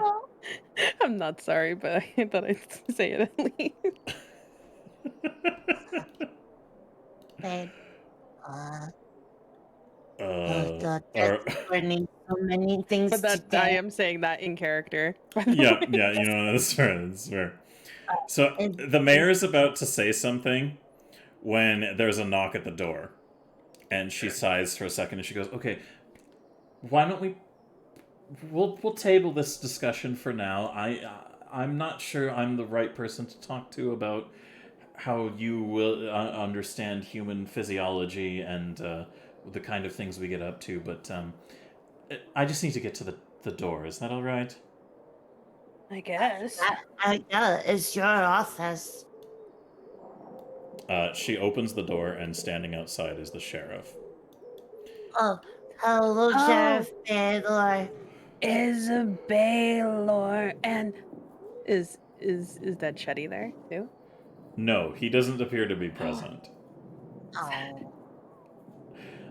So Baylor leans in a little bit through the door, and he looks at the two of you and Denise, and he has like a fucking figures look on his face. And he looks over at at Kendra and looks back, and he says, "I'm glad to see that you've checked in with the mayor, as I was instructed to tell you." Is he green? What? Yeah. Is he? He's green, and he was, technically, because the effect of that roll is, oh no, wait, no, it lasts for an hour regardless if they move away, yeah, so his skin is green. So Kendra startlingly moves back and goes, What happened to your skin?" And he just And sighs. Go ahead. Baylor Uh, Goblin? Baylor was goblin all along? No, there was some strange magical. Their little goblin friend, the one who you have yet to meet. He's like a little living doll. He causes cursed things to happen. It's frankly quite unsettling. Things go wrong in a very strange way around everything here, and I would appreciate it if you could help with this problem." And Kendra just kind of looks a little confused and goes, What problem is that? I thought you were interrogating him." "I think that anything he has to say would be better said in front of the council than me directly. I'm not getting a lot of progress with it, so I've brought him in his imprisonment that we've managed to create for the time being. We'll place him before the council, and we can address this collectively. I believe it would be better used to segue the council into a discussion about these goblins anyways, so I will await your presence downstairs, and whether you are admissible to it or not, I'm done." And he just turns around, because he's fucking green at the moment, and just excuses himself from the area for the time being. And Kendra, closes the door gently and turns to look at you all with, she looks like she's trying not to laugh her ass off, honestly. And she stifles a little and looks down and says, "Well, Desi and Snooty, after a little chat with Denise, I think I can safely say that the two of you might make decent additions to the town, and the welcome can be extended to you. I have yet to really have a discussion with your other friend Gam, or she looks over at the door. I guess your friend Boggy is still a pending anomaly, but for now, we can readdress this later, but there's a very good chance that I am going to be happy to offer you an opportunity to prove yourselves as potential citizens of our town. Ah, if Wait, you that- see Boggy, tell him I say hi. Well, Yeah, tell Bookie say hi to. I will happily allow you to do that and more, because I think it would be best if the two of you join us for this meeting. Oh, okay. And she looks over at Denise and nods and says, "You as well, Denise. It would be easier just to have all relevant members of this conversation present at the same time." So she opens the door and says, "If you would all follow me, please, we will go to the main meeting hall." Yeah, okay. Okay. Snooty. Yeah. This means Yeah. we can live here, Snooty. That means we can go to school, Snooty, and you can be musician. But what about musician. Chief Husband? Maybe he come here? Ah. And we buy big house for our Goblinz, and we live here happy. Yeah. I think I like that better than why we're actually here, truthfully. We should do that instead. I think we should still I talk real quiet. I think we should still get money from Scarletti Mansion and then give it to Dad Shetty. But Oh yeah, no, we yeah. we definitely do that. Yeah. But I think we should. And she goes in even closer to Desi's ear and goes, We should take Mansion from them instead as a big house. Yeah, We okay. take I was Mansion. going to. We bring our Goblinz there, and we live in town, and then we get to learn and have friends and all that other stuff too. Okay, yeah. That's a good idea. What if other goblins don't want to come live in town? Oh no! Oh God! They left us behind. No, don't worry about that. You just keep talking. Don't worry. "No, I'm being a little shit. I'm sorry." Okay. Then we only take Goblinz that want to go. Yeah. Okay, yeah. Okay, you know this works. Okay.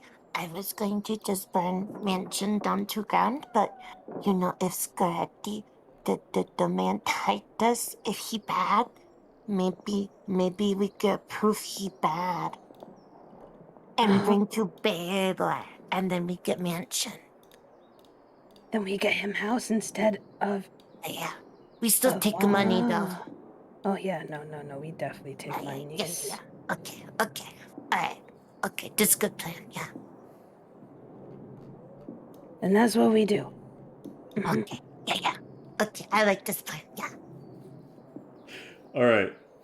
So as you are escorted down into the kind of main area of the town hall meeting space, also for the sake of the situation, there we go.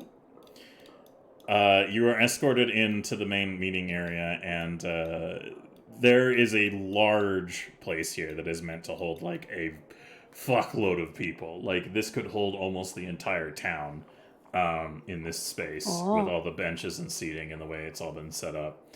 It's a very large forum and venue, and you could fit quite a few folks in here if you so desired. Moving further into the space, you can see that there are 5 individuals who have now set up on the area above. Let me go ahead and switch over so that you guys can see here. those of you who are watching from here. So you can see that there are 5 individuals, 3 of them that you recognize, and 2 that you are not very familiar with. Sitting at kind of like this raised. It gives you an impression of like when you're normally talking to the chief, but they're not quite as high up as the chief usually is. There's 5 people sitting at an array of tables. They're kind of like moving parchment around and papers, and there's 2 empty seats beside the mayor, Kendra, that are currently unoccupied. There is the sheriff, who has taken a seat at one part of the area here, and Denise, as she leads you guys in here, she takes a seat as well. So my question to you is, Snooty and Desi, where would you like to sit? Snooty would go up and raise her hand and go, where will we sit? Because that Sharon points to the one next to Kendra, just either one of them. those really comfy. Oh, yeah, those look really comfy. They look like they're very soft to sit on. They all look at each other. All the individuals sitting in chairs, they're just kind of looking each other over, and the Chetty is like trying not to wave at you both. You can see that he's standing up on the stage here, and there's also a weird-looking barrel that's covered in chains and also has a large rock on top of it, just sitting like right in the middle of the stage here. That is weird. Do we sit on barrel? Kendra leans forward and says, no, if you could take a seat next to Denise, that would be very appreciated of you. My apologies. Okay. Hi, Chetty. And then walks. Hi, Chetty. Okay. Does big space? Oh. Desi's gonna like lay down on the bench and just keep comfy. She's like, it's really fancy and soft. Don't mind if I do. Yeah. So as you take a seat, Boggy, you can hear the sound of people talking, and then you can also hear the distant voices of Desi and Snooty from beyond the barrel. Did you say I could hear Desi? Yes, you can hear Desi. This is your fault! It's not my. Wait, what? Boogie? Wait, where's Boogie? What do you think? Boogie. Wait, Boogie, why are you in barrel? Oh, I don't know.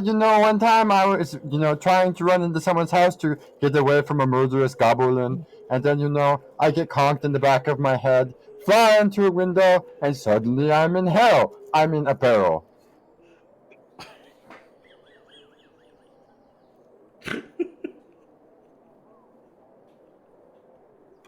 Why don't you ask Mr. Penis Head over there how I got here?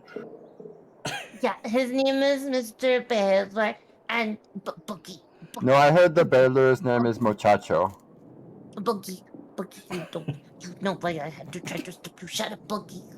What do you mean? Which part of that did I have anything to do with? Boogie, listen, if you were just behaving, Boogie, then we wouldn't be Boggy here. was nothing but the most well-behaved goblin. Wiki would be proud. Click your button. Ask Wiki. Ask Wiki if Wiki is proud. Boogie. Yes, you won't do it because you know he will be. Boogie, Boogie, I was just trying to stop you. From what? From hurting yourself. No. So... Oh, yes, of course. Don't punch yourself. Let me do it for you. I didn't need to throw the rock at you. It's okay, Snooty. I know. You wanted the best for me. Unlike some people!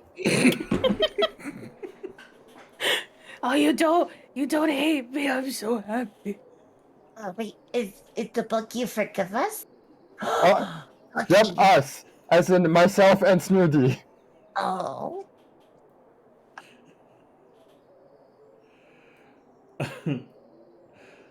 Oh my goodness. Penis Head, can I go to hell yet? I'm already there. The mayor goes, if you could go take your seats, we'll begin whatever is happening right now, and hopefully we can figure out exactly the who and where and why of why this has happened, and maybe get you out of there, little friend. Hmm? Oh, don't worry, I can tell you what. See, my friend thought that I was a danger to myself, so instead of talking to me like a sane human being or a goblin, she instead decided to kick the fuck out of me. Oh, and then she ratted on me. Yeah, that was the second part. First part would have been fine, second part means I'm in the cage.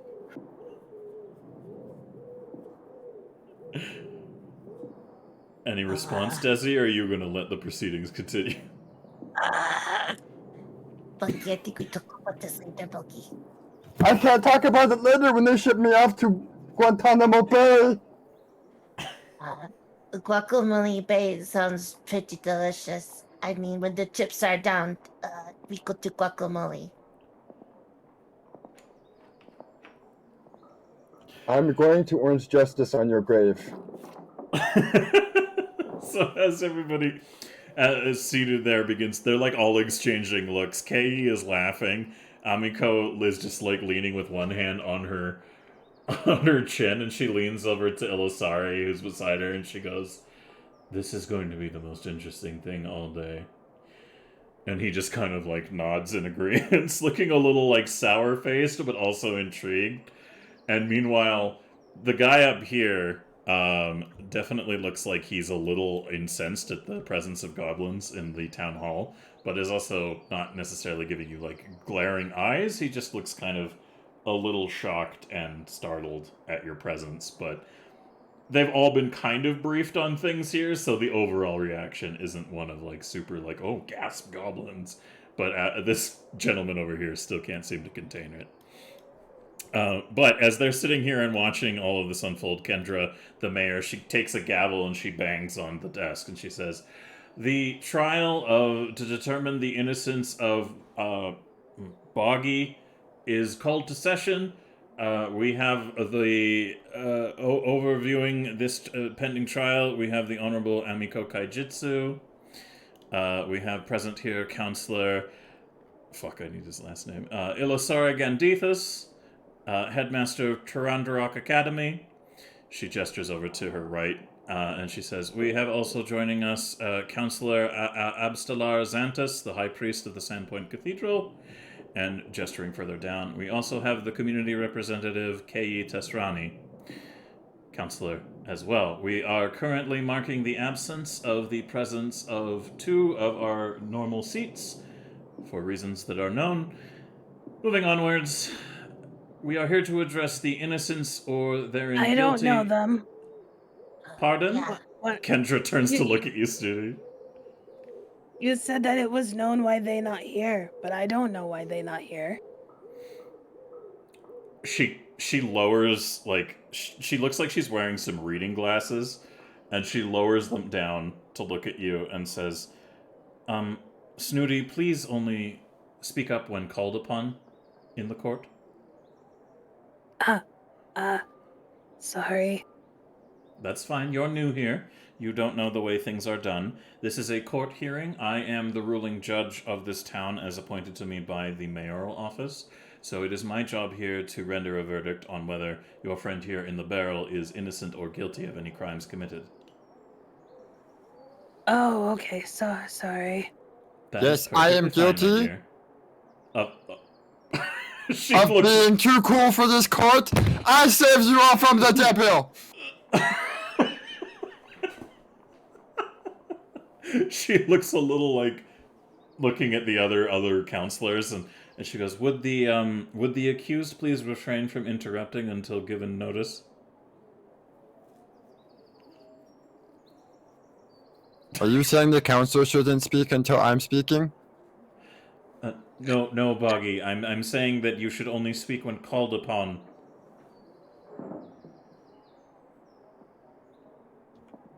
You took away my phone. How are you going to call me? God damn it. She sighs and says, "Continuing the court proceedings, the accused stands accused of potentially committing several acts of arson within the borders of our town. Wait, there were multiple. There are also accounts of resisting arrest and, let's see here, obstruction of justice.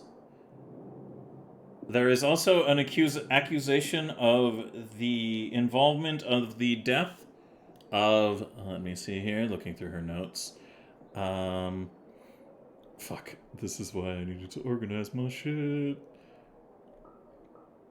What was his name again? Fucking Vernon. There we go.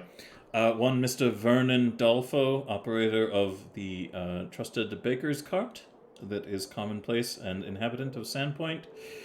Now, I believe the testimony from Sheriff Baylor dismisses this creature, Boggy here, from any involvement in being responsible for the death of said Vernon Dolfo, who is set to be, let's see here, interred in the cemetery in about a week from now, if I'm reading that correctly, perhaps sooner.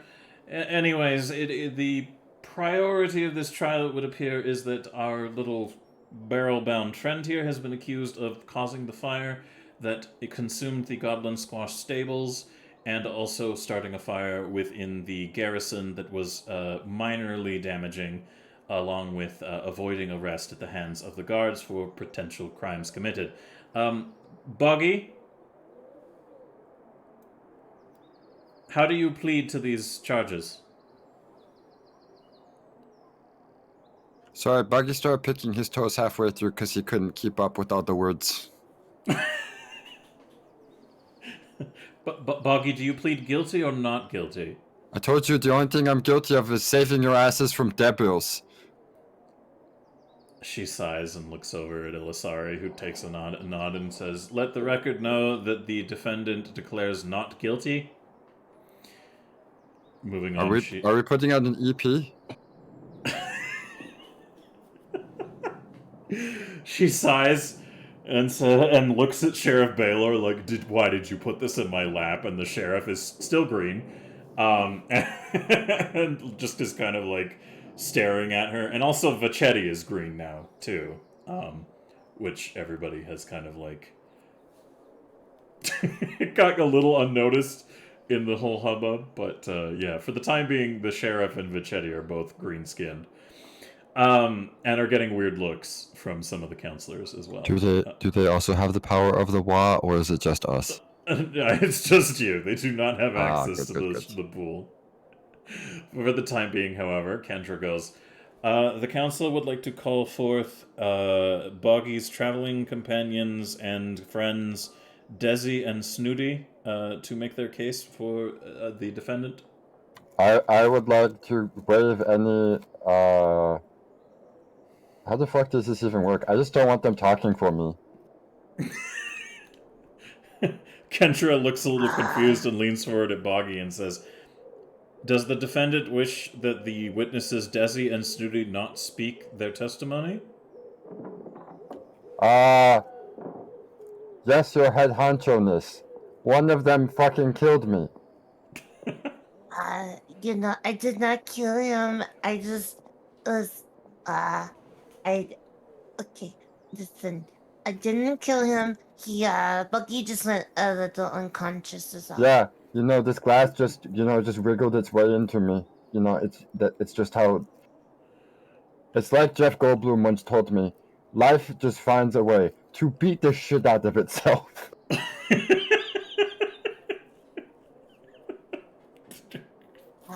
Your Honor, you heard it here. He beat the shit out of himself. Snooty, Yes. do you weigh in on this? I threw a rock to get him down, but I didn't mean to. Boggy good goblin. He's just misunderstood. Yeah, I would agree with that. Yes. I blame my accent.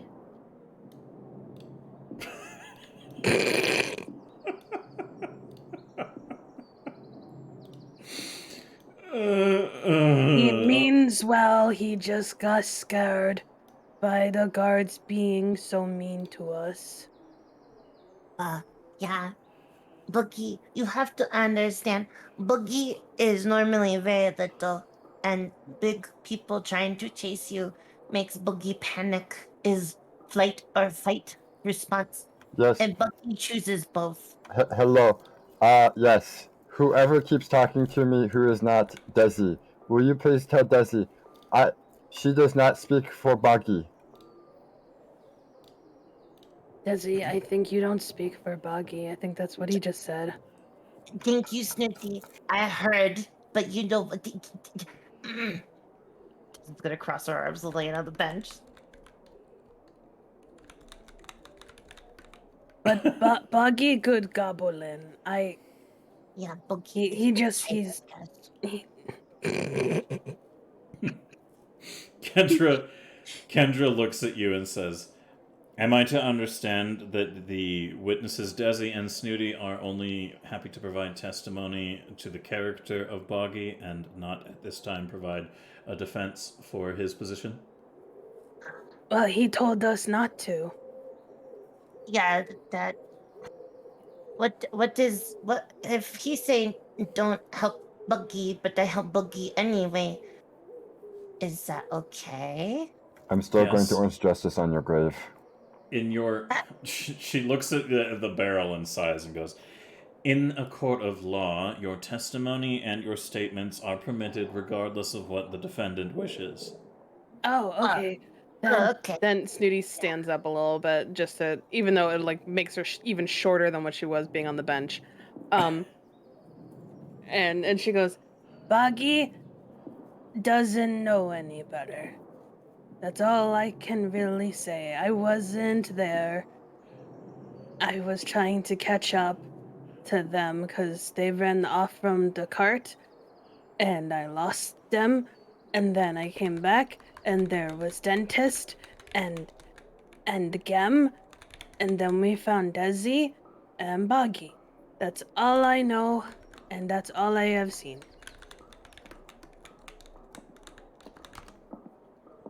Desi, anything you want to say, or are you going to go ahead and just not say anything? Desi's gonna set up. Fine. Okay. Just you know what? Buggy does not like me very much right now. And you know what? I understand I beat the shit out of Buggy. I think the part of Buggy that liked Desi is somewhere lost. Ripped out of him and just left on the street after it was shot through him. Well then we will go look for it later. I can't do that if I'm on Guacamole Island.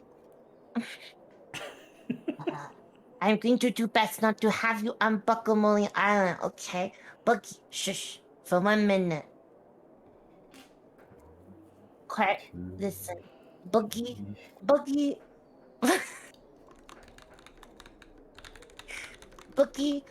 is a very typical goblin in some aspects, and in some aspects, not a very typical goblin.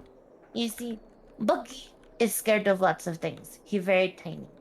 And at the time, Boogie and me were running around, and I was chasing Boogie because I told Boogie that I was going to curse him as a joke. But Boogie got scared. Boogie gets scared very easily when talked about curses and horses and guards and other things. This is what you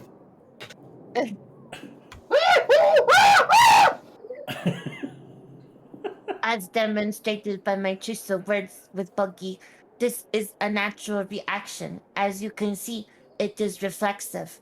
It is deeply ingrained into his character, and he could not control it any more than you could control how you breathe. Okay? That's just how gobbles are sometimes when horses.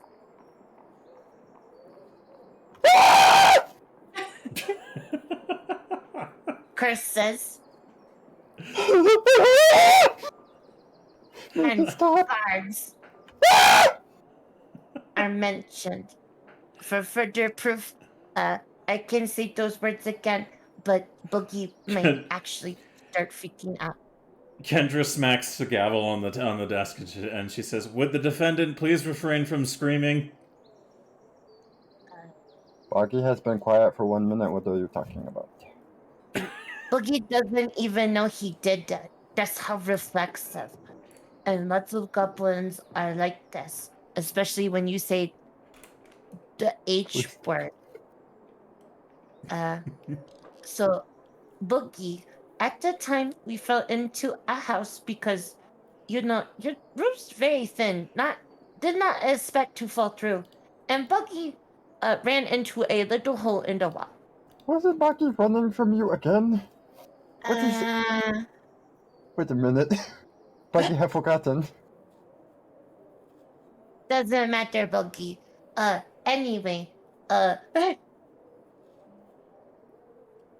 Boogie went into the hole and he came out very scared, started talking crazy stuff, and then went back into the hole while I was trying to get out of the house. Because Buggy thought I was going to C-word him. And anyway, Boogie came out when we found Dantas and we walked away and we had beef stew and we also had a delicious pint.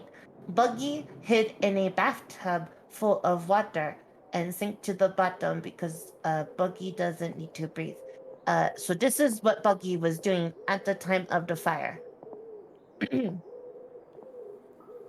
I will demonstrate.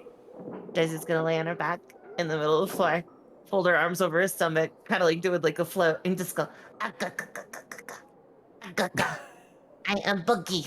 Ha ha ha. I No, killed the Boggy! devil." No! No, this is her plan! She's trying to get rid of Boggy to be me! Kendra bangs the gavel again, and she says, "Be silent, Boggy!" But for how long? I already was for 1 minute. Until we call on you. If Boogie set fire to anything, I would be very surprised because look how small Boogie is. How is Boogie going to be setting fires? I don't understand. I'm not saying Boogie is incapable. I'm just saying if scared of the devil and also very small, I don't understand how he did such things. Maybe hole in roof made fire possible? I don't know. Listen, I am not a fireologist. I am just a fire enthusiast in terms of recreational and work-related explosions. But it is my honest opinion that Buggy, when not cornered with things that make him very scared, is pretty harmless, Gobbo. Leaning over from the one end of the table, Amiko raises her hand to be acknowledged, and Kendra nods and says, "Acknowledging Counselor Amiko Kaijitsu." Thanks. I think I can definitely corroborate what is being said here. That little guy was... I remember him inside the tub there, and when he entered my establishment, I believe they warned me about him being a little quick, but I couldn't really say if he was really a problem at all. As far as I was aware, when we were searching for him during the fire, he seemed to be pretty harmless. I can't really speak for anyone else's encounters with the creature, but this little fellow in here doesn't strike me as someone capable of causing that level of mayhem, at least on purpose. Possibly, and she just kind of like gives like a sorry about this kind of movement to all of you and says, possibly these little goblins are a little accident prone, but I don't think that they're intentionally here to cause any trouble for our city or town. Every time I say town, I try to fuck my mouth. No, don't do that. Anyways, I'm gonna stop talking as this NPC now. Amico, if you wanted that, you should probably talk to the mayor about that book. I'm sure there is some instructions on how to do that. I guess. There was lots of things. Yes, hello. In Death Book.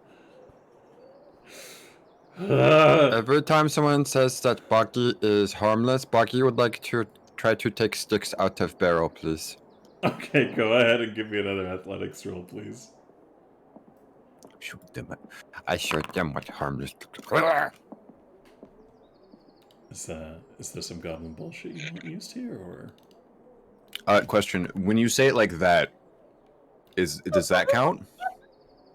No, it doesn't. Okay, but yes, I would like that. Yes. Okay, go ahead. Okay, well, nobody will know the results of that, I imagine, but maybe that'll... You no longer cast a shadow until a long rest is completed.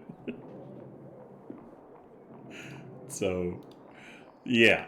So yeah, you're kind of scrabbling around inside the barrel looking for some kind of, like, ability to take some wood from the interior of it, but it seems to be pretty... the interior of the barrel, to you, Boggy, smells and feels a little damp, like it used to recently hold some kind of liquor, like wine. But the interior is sealed and held together quite well to prevent the leakage of any moisture inside, like any liquids. So it's very hard for you to find a reliable point to grab onto. There's a couple of little frayed bits of the wood inside that maybe with enough force you could tear off into like a decent chunk, but it's going to take a lot of effort to pry a piece off. Buggy would like to use my toy horse chopper. Ah, all right. Yeah, you can go ahead and do that easily without needing to roll for it. So as these proceedings are going on outside, you manage to carve off a little bit of the interior wood, enough that you have like a small, boggy-sized stick of sliver of wood in your hand. Buggy would like to try to make fire.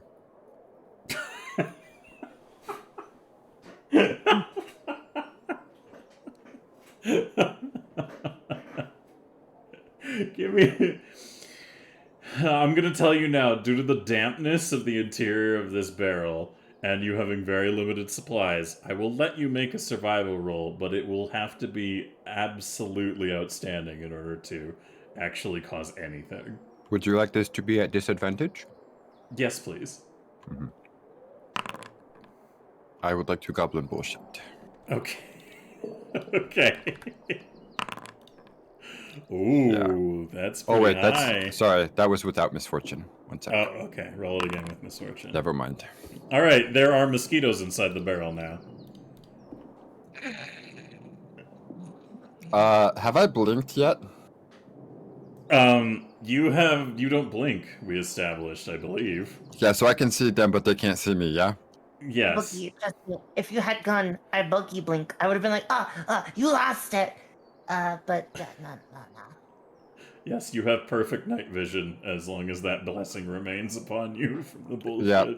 Buggy just eats them, like Uber Eats. Okay. So do you turn into Big Boggy inside the barrel and eat them? Yeah. All right. So Kendra is like talking and Amiko's giving her testimony, and suddenly everyone kind of stops because they can hear the little bit of like a coming from the barrel, occasionally with like a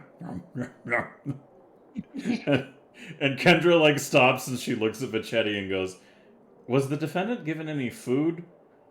And Vachetti just goes, "No, not since I put it in the barrel. I don't know what he's doing." It's delivery.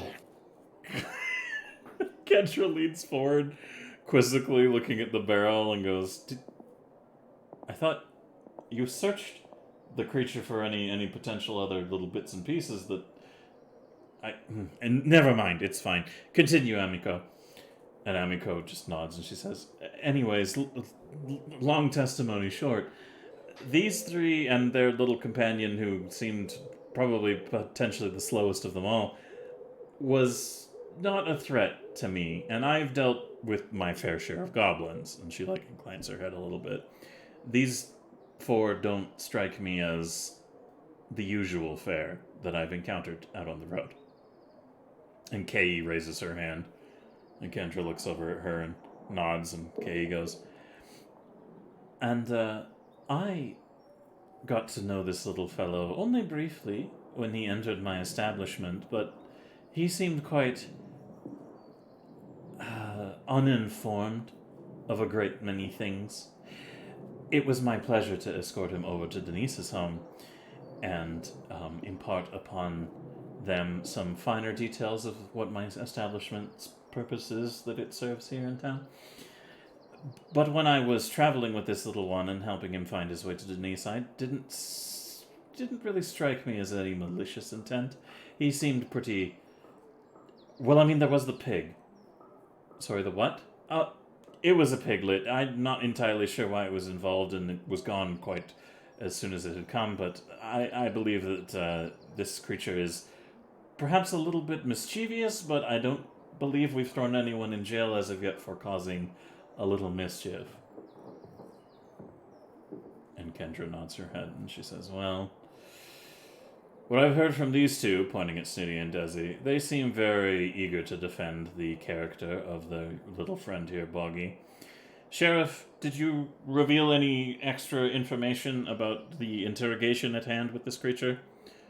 Only that the defendant claims to have saved us from, he air quotes, the devil. And Kendra looks a little bemused and goes, Boggy? Boggy? Buggy's eating right now. What do you want?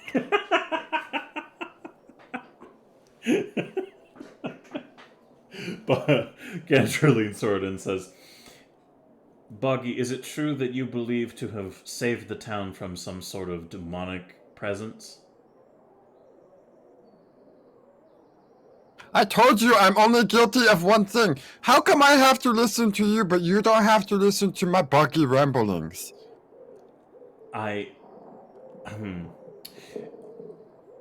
It's just for the sake of establishing all the facts before we render a judgment on you that we need to go through this process, Boggy. Now, the sheriff believes that there is still suspicion on you for being involved with the burning of the goblin stables and a fire that was started at the garrison. However, there is no concrete evidence or corroborating statements that acknowledge this fact. Therefore, I cannot, in good conscience, decide that you are the one guilty of these actions until somebody gives me something a little bit more... Yeah, how is anyone gonna know if they're all dead? Sorry? Huh? Who died, Boggy? The devil? The devil. Oh, he's got me doing it now. The devil, you say? Yeah. And what was the devil that you slayed? Muchacho, are you here still? Yes, little goblin, I am here. How come you're the only one who knows what organized religion is? That's like a little cough from the head priest of the fucking cathedral. Wait, is that a priest? Oh god, sorry everybody, the ambience changed to an in-room at nighttime. My bad. It must have been a little jarring. Boggy would like to call a witness to the stands. Kendra looks a little confused and says, who would you like to call as a witness?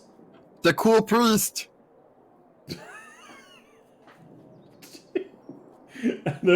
Everyone's looking at each other, and there's like a... I am Abstala, the head priest of the town.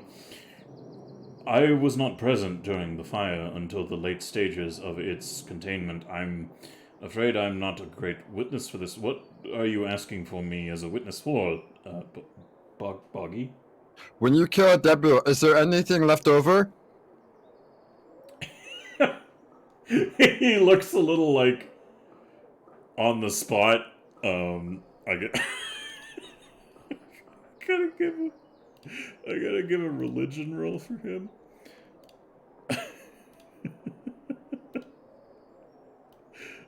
Okay, update actor. There we go. He looks a little bit like, well, due to previous events that have unfolded in the town of Sandpoint and my own personal experience with certain infernal entities, I can confirm that in my personal experiences and at least understanding and teachings therein, most infernal entities that are dealt with in a way that would banish them from our plane leave little to no trace of their remains. So, what you are saying is if I killed the devil, there would be no one but me to be able to tell you. I suppose that is correct, yes. There you have it, Your Honor. I killed the devil. I am telling you that there will be no evidence of my triumph. Everybody looks at each other like, that is not a defense. It's like they're all amusedly kind of sharing glances. Desi, are you still mimicking Boggy on the ground, or have you returned to your seat? Oh yeah, I can go back and sit now? Okay. Both Desi and Snooty, do either of you have anything to offer on this moment, or are you going to respect the court of law? I'm going to Snooty has respect something else. the law. Okay. So Kendra nods her head, looks at the others, and she just kind of sighs and says, I'll put it to a vote of the council to see if we should declare this creature, known as Boggy, innocent on all charges. However, before we get to that, addressing issues of very clear evidence of resisting arrest and having some element of mischief afoot while being present in this town vis-a-vis, she points to Vichetti to give him as an example, and his skin returns to non-green. Like, he goes back to his original tone and shows the sheriff. And she stops for a minute and goes, incidents like that have definitely made for an interesting factor for the determination of this case. So, to my fellow counselors, I have a proposition in terms of the presence of these 4 goblins and any further goblins they consider their kind in our borders. But until then, she points at Boggy in the barrel. Boggy, do you have any last statements to give on your behalf before we render our vote? Yeah, but the second thing, you know none of them said anything to Boggy, right? No one ever says anything to Boggy. They just scream at him, get back here. Even Desi! I can add to the fact that, yes, I yell at Buggy many times to come back, mostly because he runs away from me a lot. Those 2 things are not related.